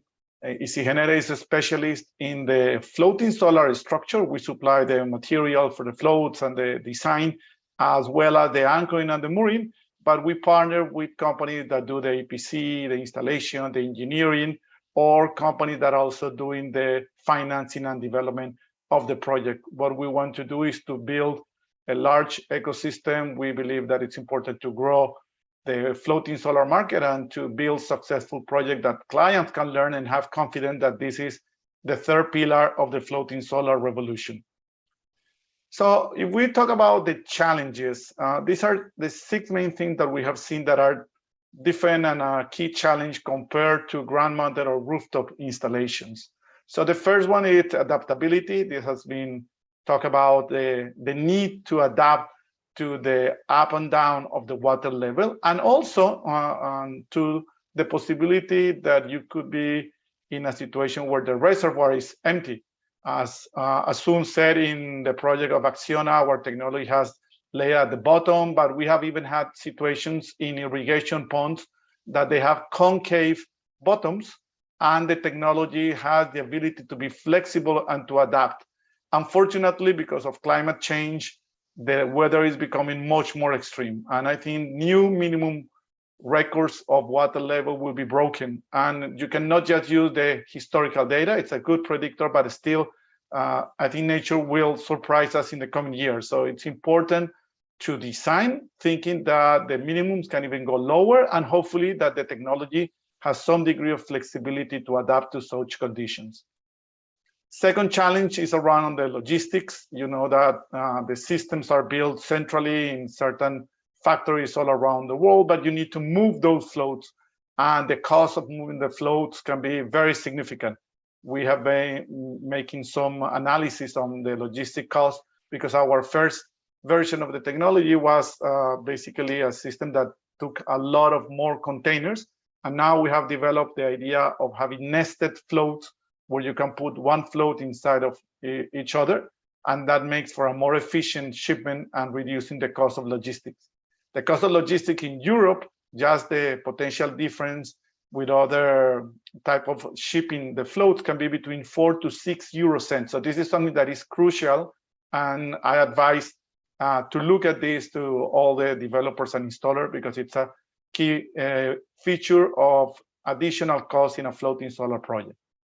Third challenge is around installation, how to be able to install the system without having very specialized and expensive team that you don't need to move team from one country to the other, but you can use the local labor that can be taught. And as we say, similar to IKEA furniture, that usually there's only one way you can put the screw and the nut in the thing. So it reduces the possibility of human mistakes, and you need to be able to have your product running and ready in weeks and not in months.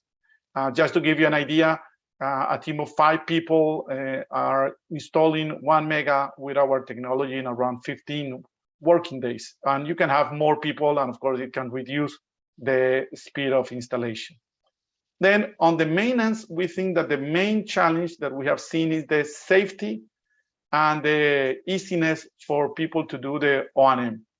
We have seen it that, especially when you are looking at large reservoirs, people that are going there need to feel that there is enough buoyancy, so that the platform is stable, so that they can not just walk, but they should also be able to change a PV panel or change the string inverters.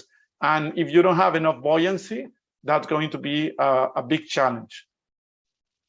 The next two challenges are related with the nature. One, it was mentioned by Carolina, how to be friendly with nature. What are the maximum percentages that can be covered? And this is something that varies depending on the reservoir. So it's important to look at this because we don't want to have projects that are creating problems in the ecosystem that already exists in the reservoirs. And the last challenge, probably the most complex, is how to build these installations so that they will stand Mother Nature and the new challenges that we are seeing. And for example, in Spain, this year there was it was not just Adana, a tropical storm, but it was more, already close to a hurricane. So the weather is becoming more and more extreme, and floating solar plants receive more factors that are hitting on the structure. You have, of course, the traditional the sun that degrades the structure. You might have the wind without having the same level of support. It behaves more like a boat that is moving and you want to anchor so that it doesn't move. And then you have the waves, and maybe not, and it's in offshore, the big waves, but I'm talking about the constant movement of the water that creates fatigue. Even if it's 10, 20 centimeters wave, because it's always moving, this will create fatigue in the structure. And it's important to design and to have a solution that can adapt, because if that doesn't happen, in the long term, nature will break the components. So this is a little bit about the main challenges we have seen and we have worked. Now I want to go into a real case, talking about the Alqueva project, the EDP project of 5 mega in Alqueva. Alqueva is the largest dam in Western Europe. And we're going to be talking about some of the key technical innovations and things that we did to adapt to this reservoir. So I will start telling a little bit about the project. So this is a 5 mega project that will be a project that will be complementarity with other sources of renewable generation. It will have, of course, it has the hydro that is already working there, the PV, but they will also have storage with a battery. So it is very interesting, the hybridization of these different technologies.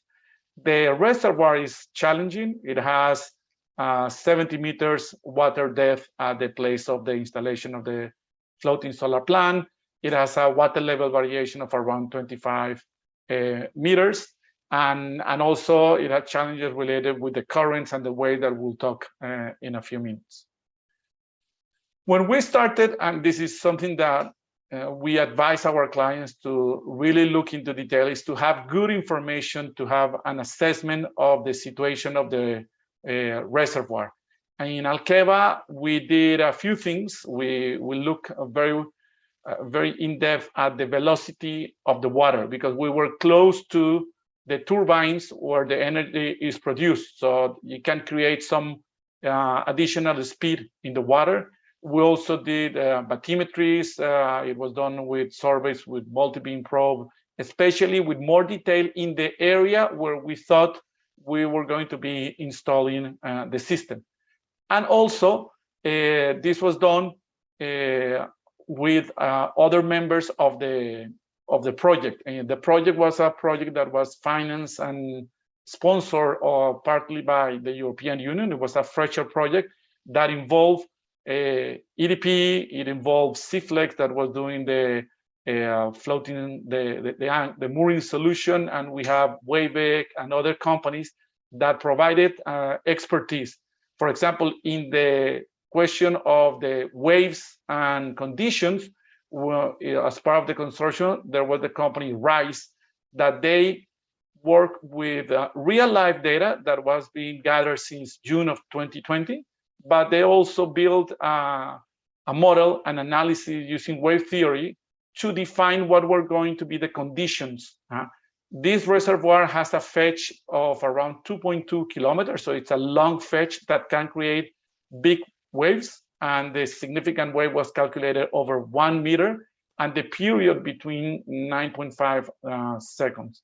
So it's important because you have a reservoir that Okay, it's in a very deep water, but you have a constant movement of the water. So it's a challenging environment. And even though in our technology in the past, we had installing also challenging environments, we have been doing testing, for example, with Instituto Hidráulico de Cantabria, where we tested the technology, real life size, doing simulation of big waves and especially high frequency, like you can see in the video.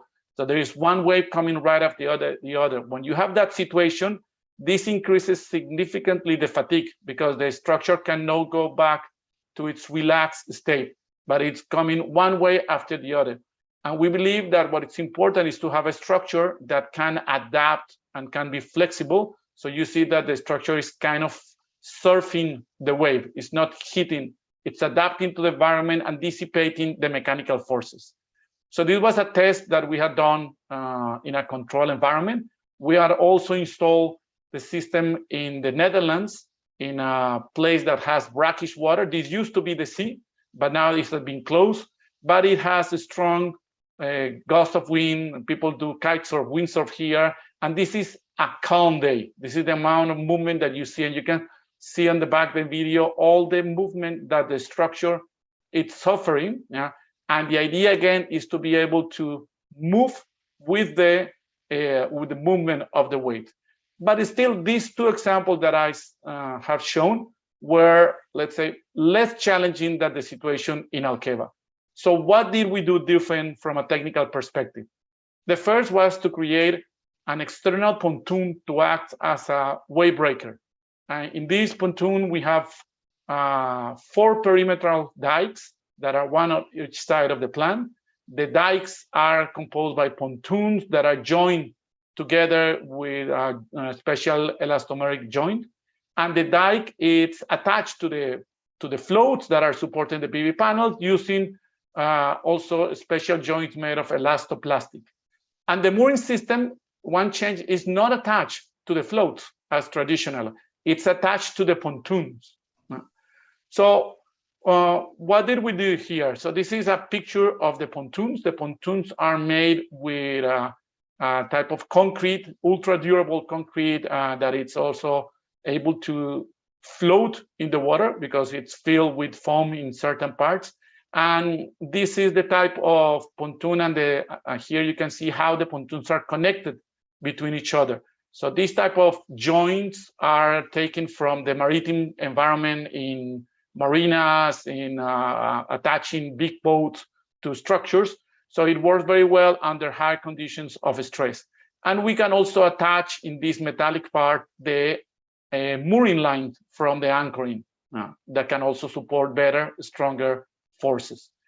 Even with that pontoon and that wave breaker, here you see a video of the situation of the wave after hitting the wave breaker. So you see that outside the pontoon, it's really, really challenging. The waves, a lot of splashing, and inside there is still significant movement. So this is the type of environment that you can face, especially in large dams and big reservoirs that have significant fetch. And then the buoyancy, imagine if somebody needs to go and do O&M in that type of environment. So we think that buoyancy is something important to keep in mind. We made a special design that now we have put as a standard, improving the secondary floats that have even higher buoyancy. And here you can see 9 people on top of the floats and how there is significant space between the top of the float and the water so that it's safe enough for workers to do O&M.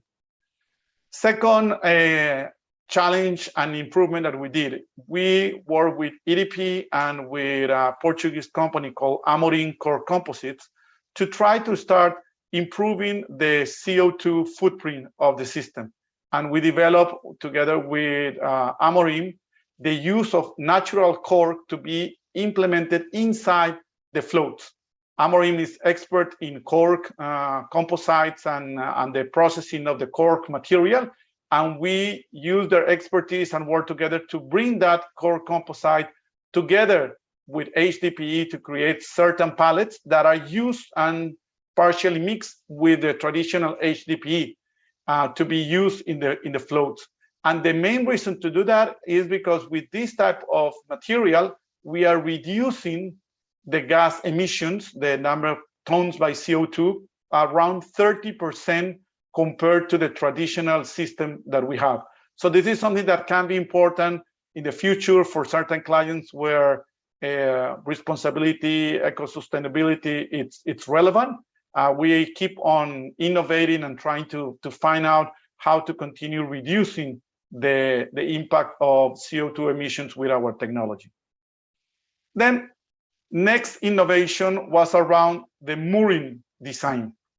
Usually we were traditionally using perpendicular moorings that were attached to the four sides of the plants.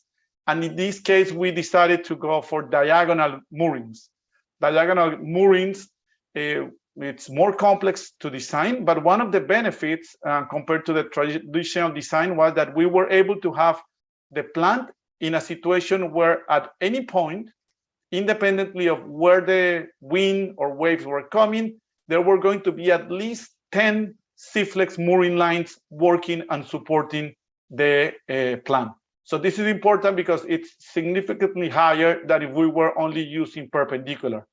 In order to do that, all the design and the distribution of the loads to the anchoring and the mooring was based in dynamic simulation, mainly using hydroelastic approach. With that analysis, we were able to move from the starting situation here where you can see that the mooring lines were supporting different forces depending on where the wind and the waves were coming.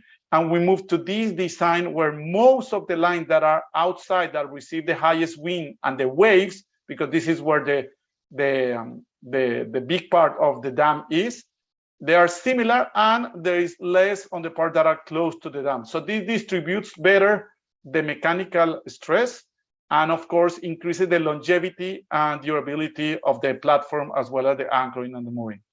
The final design in the mooring was that we only have 20 anchors to attach a 5 mega plant at 70 meters and with waves that can be more than 1. So the load here is really high coming from the waves, the wind and the currents, but we are only using 5 anchors, and from the anchor there is a C-flex mooring line. Then it's connected to the pontoons made of concrete, and each line here, the green lines of C-flex, then it splits into 4 more points, 4 more lines that at the end, the 20 anchors are being attached to 80 points in the pontoons. If we had used, let's say, the traditional solution of anchoring to the floats, maybe we would have need to have double or triple the number of attachment points. And that increases a lot the cost of installation of the anchoring and the mooring, and also increases significantly the cost of the OPEX. If you have less attachment points at the bottom, it's higher CapEx initially, but then it's compensated. And of course, you have better resistant mechanical. And finally, on this anchoring, the challenge was, imagine we have 70 meters depth. This is a very old reservoir dam. So we did, as part of the project, there were 4 drilling holes to extract the information for the geotechnical study. We did everything together, the design of the anchoring, the mooring, and the structure to make sure that there were no weak points or potential points of failure. And one of the things that we did different was we used concrete dead weight. This is something that is used in the industry, but we had 20 tons concrete dead weights, and we also put this set of spikes at the bottom. Here you can see them, that increase the friction and of course the traction capacity. And this might be relevant when you are talking about dams, the dams that were closed and maybe the slopes is not like an irrigation reservoir that it's flat.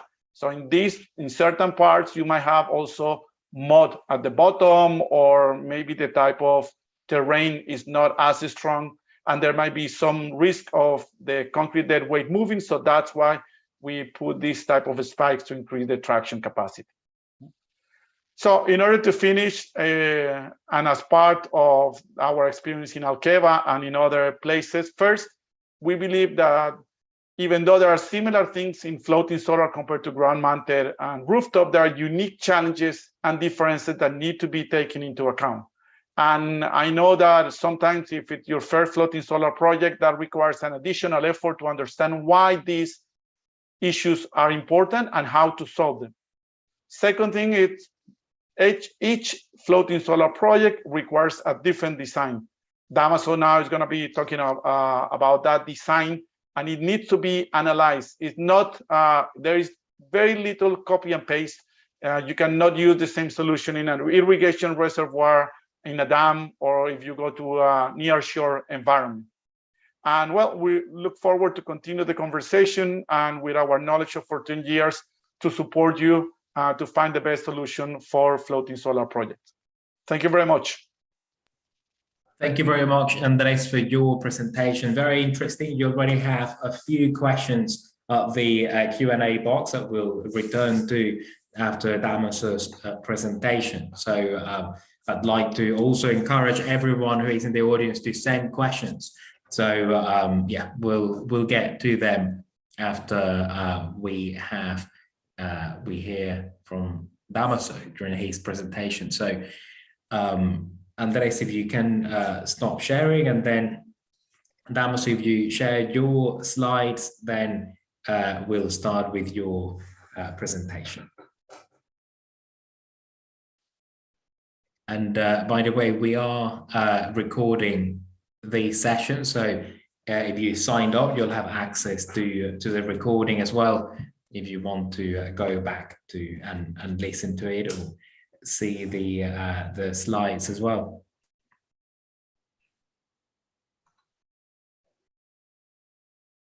How are you doing, Damaso? Do you have your slides at hand? There we go. Can you see my slide? Yeah, I can see them. Yeah, so over to you.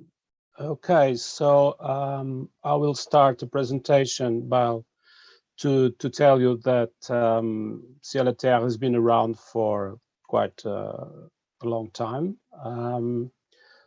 I think you can see some of the numbers that we can share.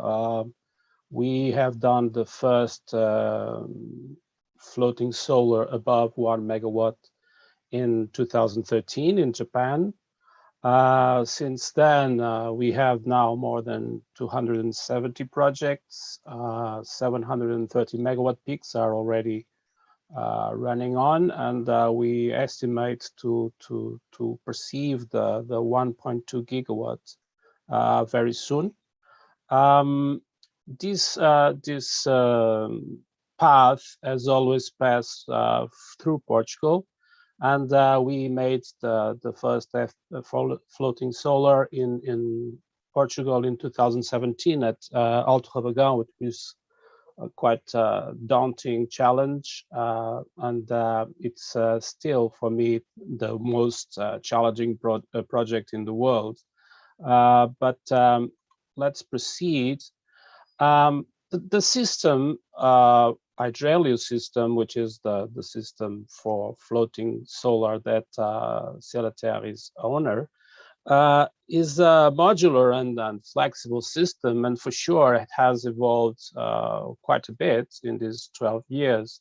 So what Ciel et Terre brought to the market originally was the notion to have a manufacturing system that was simple and available everywhere in the world, but also being capable of doing these plants with a non-specialized handwork. So we could do either in Africa or in Asia, but the system assembly was quite simple, and thus it could work everywhere. In those days, that was not the case because other systems were making very specific equipment that were needed to be manufactured in place, and it was very difficult at the time. That system has evolved, as I said, and now we are following. We have been following the market trends, which are several. For instance, the panel size. When we started, we had a system that had a module to encompass the PV panel itself. And then we had the secondary floats that was around to bring cohesion to the system.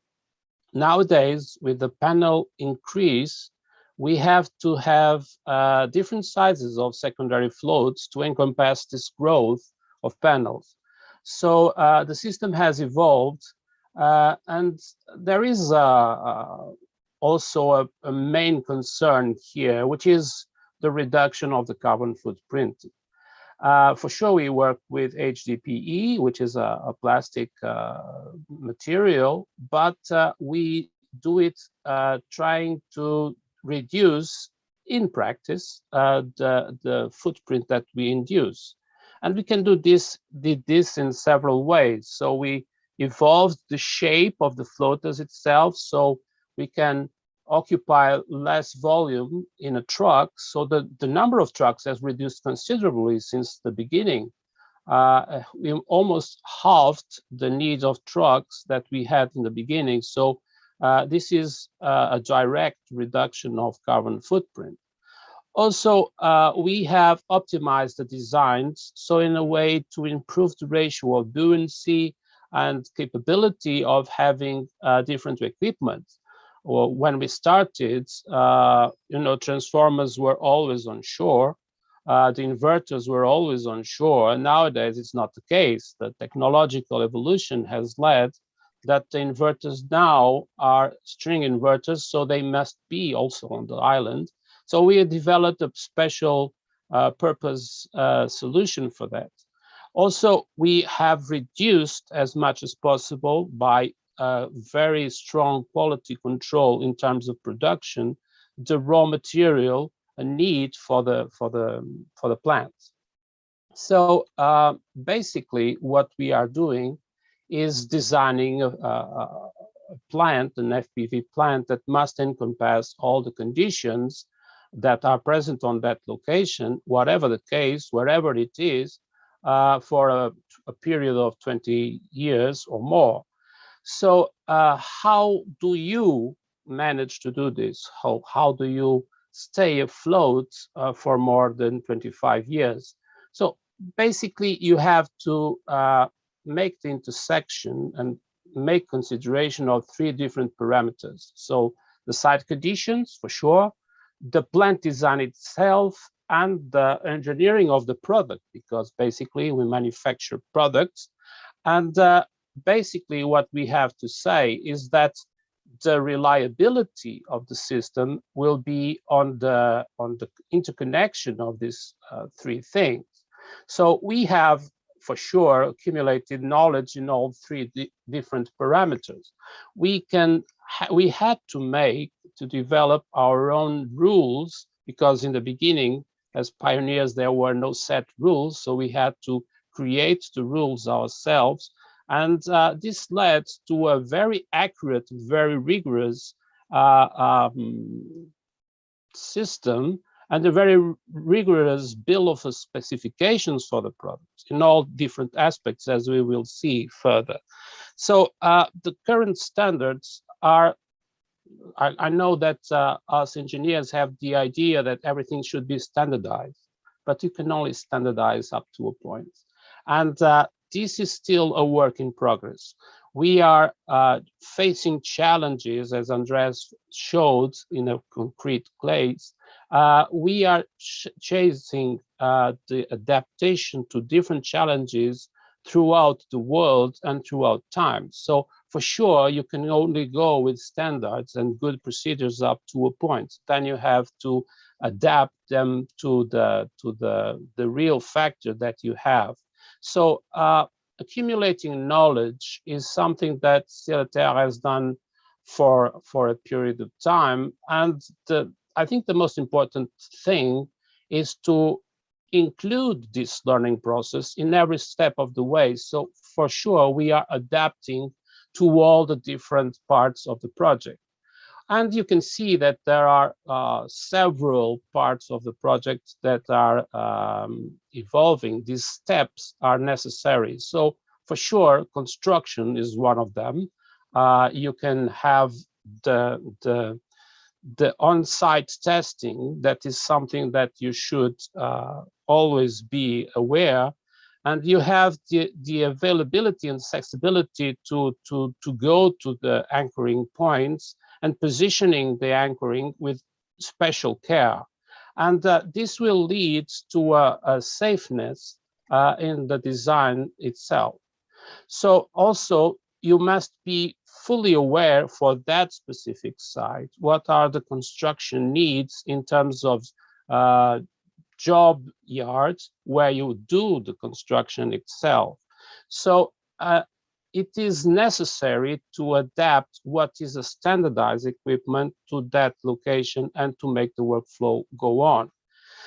Finally, you have to make sure that the set of the team is in pace with the logistics. So you for sure, you don't want to bring all the megawatt floaters to the location at the same time. So you have to adapt and to manage the location, the logistics in a good pace, so everything flows naturally and you achieve the best result. We should take a little more detail on each of the different aspects that we are showing here. And sorry, I had an interruption here. Sorry. I can still see you and hear you, so you're good. Okay, so good. Sorry, it's too much technology here. So the site project starts everything, and the data analysis that you do, it's crucial. So as Andres exemplified, and it's a truth in any case, is that you have to have all data, and as better the data that you have for starters is good, then the best project you'll have, then the best construction, and all the parameters will go further. So these are a few of them. This will lead to the floating and the anchoring design. So you have the bathymetry, you'll have for sure the water analysis, you'll have all the analysis of the wind, and also the geotechnical, which is crucial. I mean, doing something without knowing what the base is where you are constructing will be paramount. So definition of anchoring type, definition of how you are going to place the anchors, definition of the loads is for sure paramount. But on top of all this, you have to be completely focused and working in team with your customer. Most of the times there are specific requirements of the customer that may influence not only the design itself, but also the system that you are going to implement on that specific location. So dialogue and communication is paramount on this floating thing, as much in any project, I believe. So this is the point here. Okay.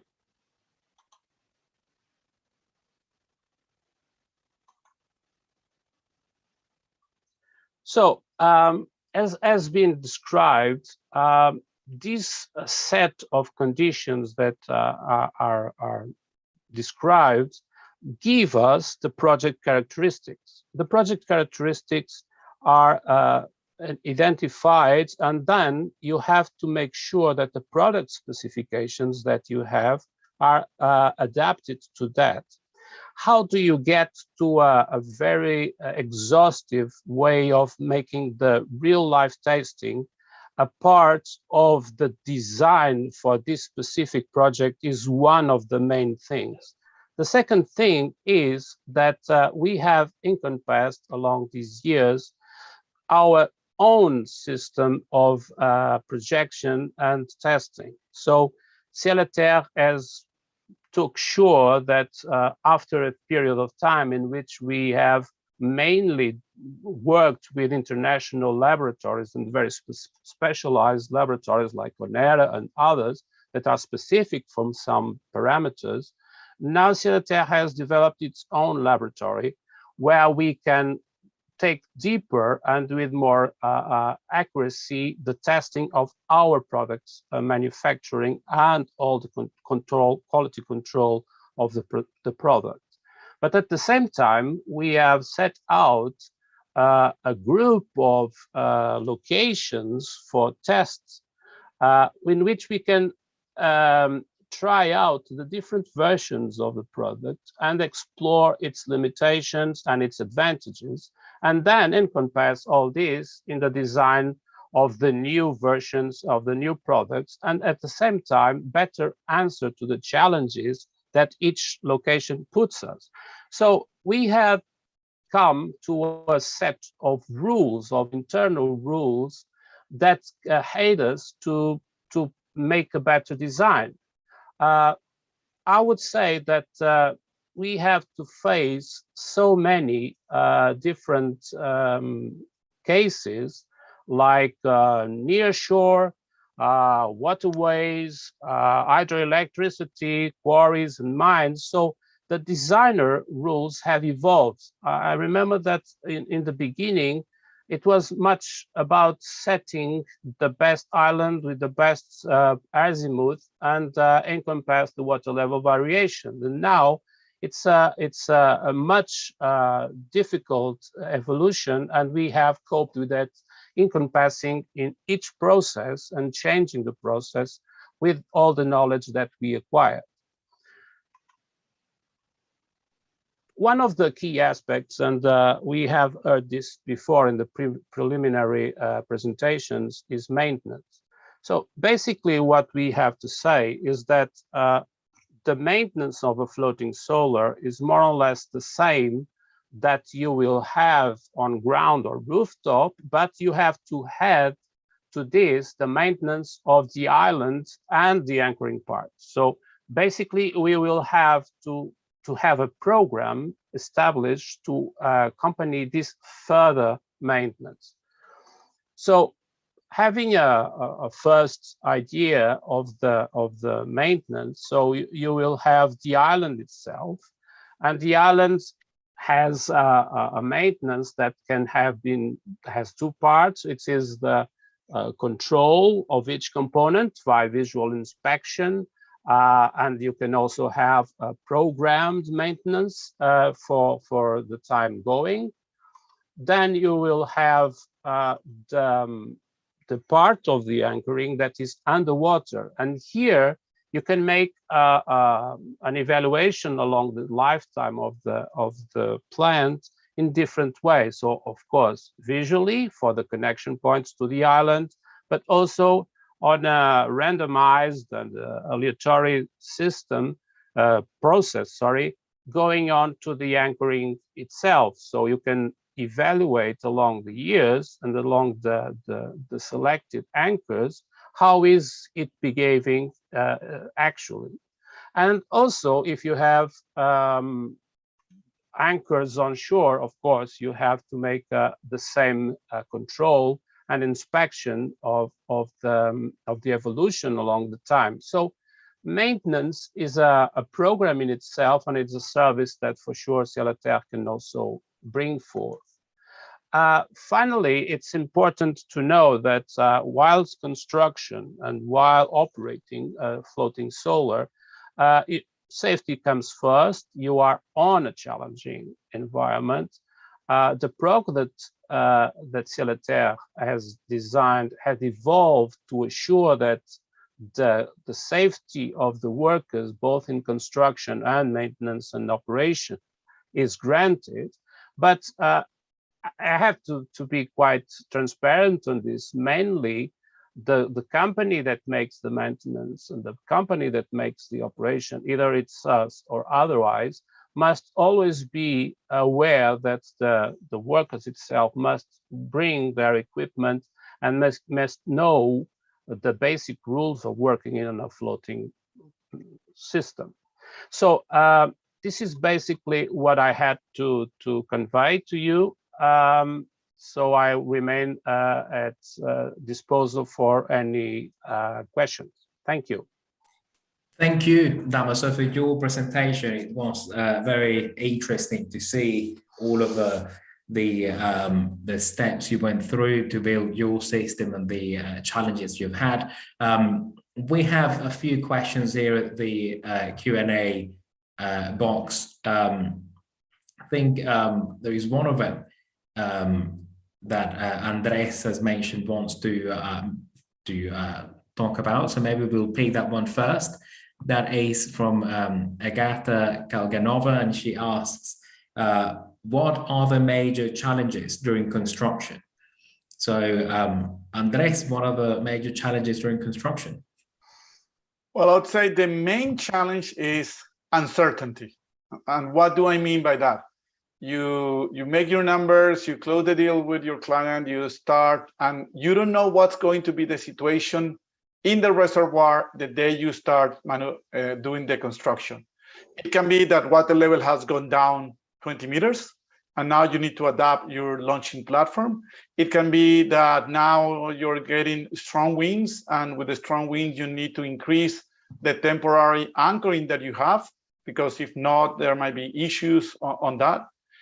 We have had situations also, for example, in Germany, that we had a very cold winter when we were doing the installation. And of course, that reduced the productivity of the workers. And one key thing with the reduction in water level is that sometimes you need to send the platform, and the platform needs to bend because the level is much lower. So again, if you have a flexible solution, it can probably adapt to the slope. If not, you need to build a platform that will reduce the slope, and probably that will increase significantly the cost. So plan for the worst and be ready, because uncertainty, you don't know exactly what's going to be the climate at the day that you start construction. Thank you very much, Andres. I don't know, Damas, if you'd like to add to this. Well, for sure, when you are building something that is afloat, and as Andres said, you can make all the calculations, but you have to wait for the unexpected. I give you a very quick example. Nowadays, when we design an anchoring system, we make sure that if one line of anchoring breaks, the consecutive ones, so say let's say two to the left or two to the right, can fully encompass the missing of that resistance to the loads. So this is not the only way to answer to the incident, is to incorporate the incident within your project. So basically, when you deliver it to the customer, you already know that you have an increased security factor to deal with the unexpected. Thank you very much, Dama. So one of the questions I had for you, actually, now that you are, you're on the spotlight, is that it seems that you deploy your systems, CLTR systems, in various water surfaces, various environments. Are there any surfaces that the systems are not compatible in? Well, we in CLTR, we generally don't do natural locations. Let's say a lake.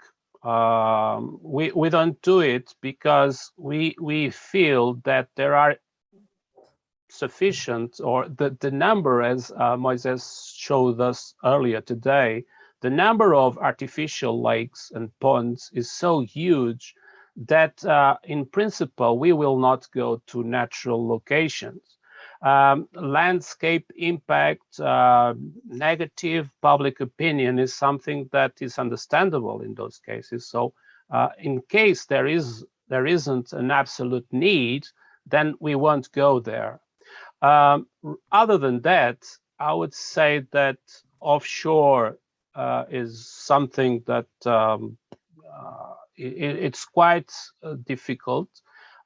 Please, I have to say this: unless you live in an island, like a very limited capacity to encompass artificial ponds, then it will make sense. We did one of our biggest projects is we'll call it a near shore.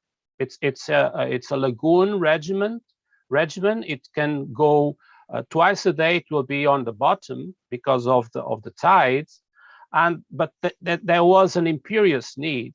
On the other hand, you have an island country like Japan that has lots of reservoirs due to agriculture, and that's where we focus. Other than that, I don't think there are limitations for floating solar. And from our experience, I would say, similar to Damaso, we believe that offshore floating solar will require a different type of solution with different type of cost and design, and we are not doing offshore floating solar projects. There are two variables that sometimes we advise clients not to build, and we don't use our technology. For example, in areas with strong hurricanes, a hurricane that can be above 220, 250 kilometers per hour. And it's not just about one floating solar being able to survive one hurricane. It's in a 25-year period, you're going to have several. And imagine what might happen when you have a strong wind after 10 years of fatigue in the structure. Maybe the structure will not be in the same situation. So that's one thing that we tell clients, keep in mind and decide. And the second is the snow. If we go to streams, if you have an area that has a lot of snow, that extra weight that can be higher than the buoyancy that the floats have. So you also need to see at certain places, if there is a lot of snow, maybe a floating solar solution is not the best because of the risk that in a really snowstorm, the system might be compromised. In Spain, and again, weather is becoming very extreme. Last year with the Filomena snowstorm, we had in Spain, in areas that usually don't get any snow, 2 plants with 40 and 60 centimeters of snow on top of that, a column of snow. We have enough buoyancy, so there was no problem. But if that was really much more, you need to design with the extra buoyancy required in mind.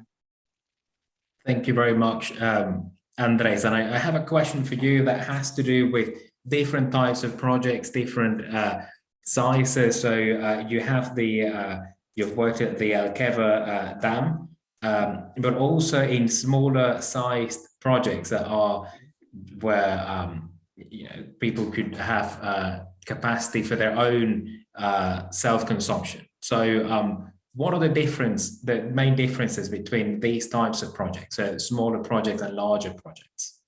Yes, well, I would say several are related with the type of reservoir. Usually those places, first, the big challenge is how to pack as much power in the limited area that you have. So you need to have something that is super compact. Then usually they have waterproofing lining systems at the bottom. So the bottom anchoring that we did in Alqueva cannot be done, because if you do that, you might damage the lining system. So you need to do onshore anchoring that without having a problem on the part of the reservoir. Third difference, the installation. Usually in those irrigation reservoirs, the reservoir is built up. So at the top, there is very limited space. You don't have a lot of area to put materials, to have a lot of workers. So it needs to be able that you can have very little space and be able to do the installation. And finally, those reservoirs, they will get empty. I mean, that's a fact. In a lifetime, it can get empty because they need to replace or do maintenance of the lining system. They need to clean the bottom. There might be a problem in the hydraulic system. We have a project in Chile that every summer gets empty because of the severe dry season. So in those cases, the system needs to be able to go to the bottom with no water, or even to rest on the slopes. Yeah, the conditions of the water level variation is for sure one of the big issues on designing the mooring system. The Alto Rabagão pilot project we made had to encompass, and it has done it in real conditions, over 30 meters of water vertical variation. I mean, imagine that you have something that must maintain its south orientation and still slide on the vertical for 30 meters without rotation and considerable displacement. So anchoring design is actually not an easy task, and you have to bear in mind that on top of these variations, you still have time. It will not happen every year, but when it happens, the system must be prepared. And this year, for instance, with a severe drought here in Portugal, I have to say that in Alto Rebagão, the water level variation was over 30 meters. So glad we have designed it accurately, or else it had to be disconnected. Right, that's very, very interesting. I think, well, we are slightly over time, but I think, we can take a few more minutes, if you don't mind, and answer a couple more questions. So there are a couple of questions on anchoring systems. So, what is there to know about anchoring systems that, in a nutshell? What are the main things to take into account when you design your anchoring system for a floating PV plant? Okay, Andres, do you want to go first or I'll go? You go ahead, I'll complement Damaso. You were already starting to raise the awareness of the importance of the good anchoring system. Yeah. So anchoring is crucial for floating solar. Ciel et Terre never made a supply without an anchoring project attached, ever. So secondly, the quality of the data is the main thing. I mean, customers and everybody that wants to deal with floating solar must understand that the base data, geotechnical study, the wind and current data retrieval or data availability is crucial to design an anchoring system.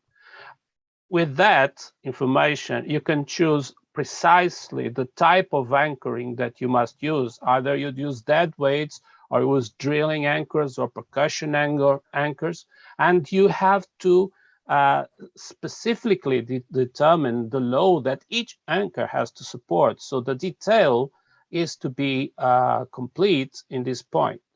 And finally, you have to define what kind of features, characteristics the mooring lines must have. It's better that they are elastic. It's better they are rigid. How do you compensate the initial pressure on the connection to the island itself? So this data is as you said, the main parameters when designing the anchoring. And it's not something that you can standardize. Two exact same size power plants in floating might be completely different in terms of anchoring, depending on the characteristics of the location and the loads involved on this region. So no standardized here, you have to design it. Yeah, completely agree with that, Maso. And I think one of the biggest challenges is that the anchoring and mooring system needs to work under any type of conditions. And imagine you have a place that potentially could get flooded. Yeah, so that means that even if it could go up or 30 meters down, as Damaso was saying in Alto Rebagão. Imagine that you have the strong wind when the water is at the minimum. So in certain conditions, that's why we said, okay, we don't just use the traditional anchor and mooring, the chains, the rope, but we use elastic system. And we have been working with a partner like C-Flex to intertwine our system so that the solution works very well and can reduce the mechanical efforts and the fatigue that the structure and the lines are receiving. And that has been shown to increase about 70% the longevity of the materials, because if something breaks, that can create a domino effect in other parts of the island. So you want to be on the safe side.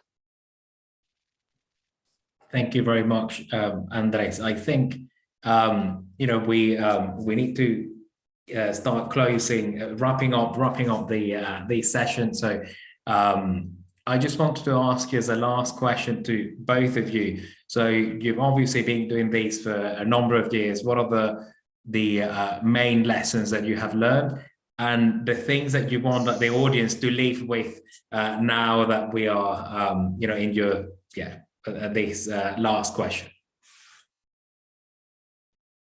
Andres, please. Okay, so I would say first, I definitely believe floating solar is going to be the third pillar of the solar revolution. This is going to be a significant market, but you need to be aware that not just because you have an area with water, it's a good place to do a floating solar. The same that you don't do ground mounted in any part, you don't do a lot of ground mounting in the hills. So you need to understand what are the key challenges and different things in floating solar, so that when you choose your floating solar project, you are hopefully going for a reasonably challenging situation where the capex is not going to be out of the roof, and also the opex will be manageable. There are companies that try to get in contact with them to understand those differences and get advice on how to do the design, and also to support them during the construction. The key thing in floating for me is the land, the roof, and in this case, the water always moves. It's not still. So the fatigue that is created in everything, in the anchoring, the mooring, the structure, everything, this is something that you need to understand how to support that in a period of 20 to 25 years. Nature has shown that if you think that you want to fight against nature in the long term, nature beats that. So it's better to adapt and to be flexible, dissipate, and all that, than trying to, by brute force, resist nature. Thank you very much, Andres. Damaso, what are your thoughts on all of this? I have to close for the audience with 3 simple ideas. So 1, you do floating when you have an hydric infrastructure and water is a resource to preserve or to deal with. If you don't have these 2 things, then there's make no sense talking about floating.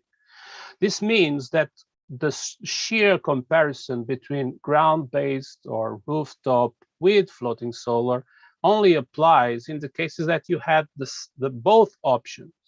But if water is a resource to be valued, and I think that especially with climate change, is more and more being valued than floating solar, as it has a role on preserving water from evaporations, for instance, is something that you should consider, even if in a spreadsheet it's a little bit more expensive than the sheer capex with ground mounted. But if you make the value of the water, then things change considerably. Just ask Israeli guys what happens. They desalinize the water. So their reservoirs are filled with water, which is extremely expensive. Now just imagine that you let it evaporate. So the amount of damage that you are facing is huge. So floating solar, for sure, is one of the answers to this problem. And finally, please don't forget, each project, it's a project. So don't take as a picky thing or a very engineered tick to be asking for reliable and thorough data on your location, because it's the only way that we can make sure that the plant will be there for 25 or more years. Well, thank you very much, Damaso and Andres. Very interesting thoughts there. So we have a few questions left, but I will send them to you so you can answer them in your own time if you want to. And well, I'd like to thank, of course, both of you, but also everyone else who's been with us today at this online session, which is closing the workshop. So we've had a whole workshop on floating PV today, lots of participation. Remember, you will get a video of access to the place where the videos are housed, and the slides as well. So thank you very much. And well, if you like this type of content, please visit our website, atainsights.com, where you'll be able to see more content like this. So, well, thank you very much, Andres and Damaso, and I'll see you next time. Thank you, Carlos.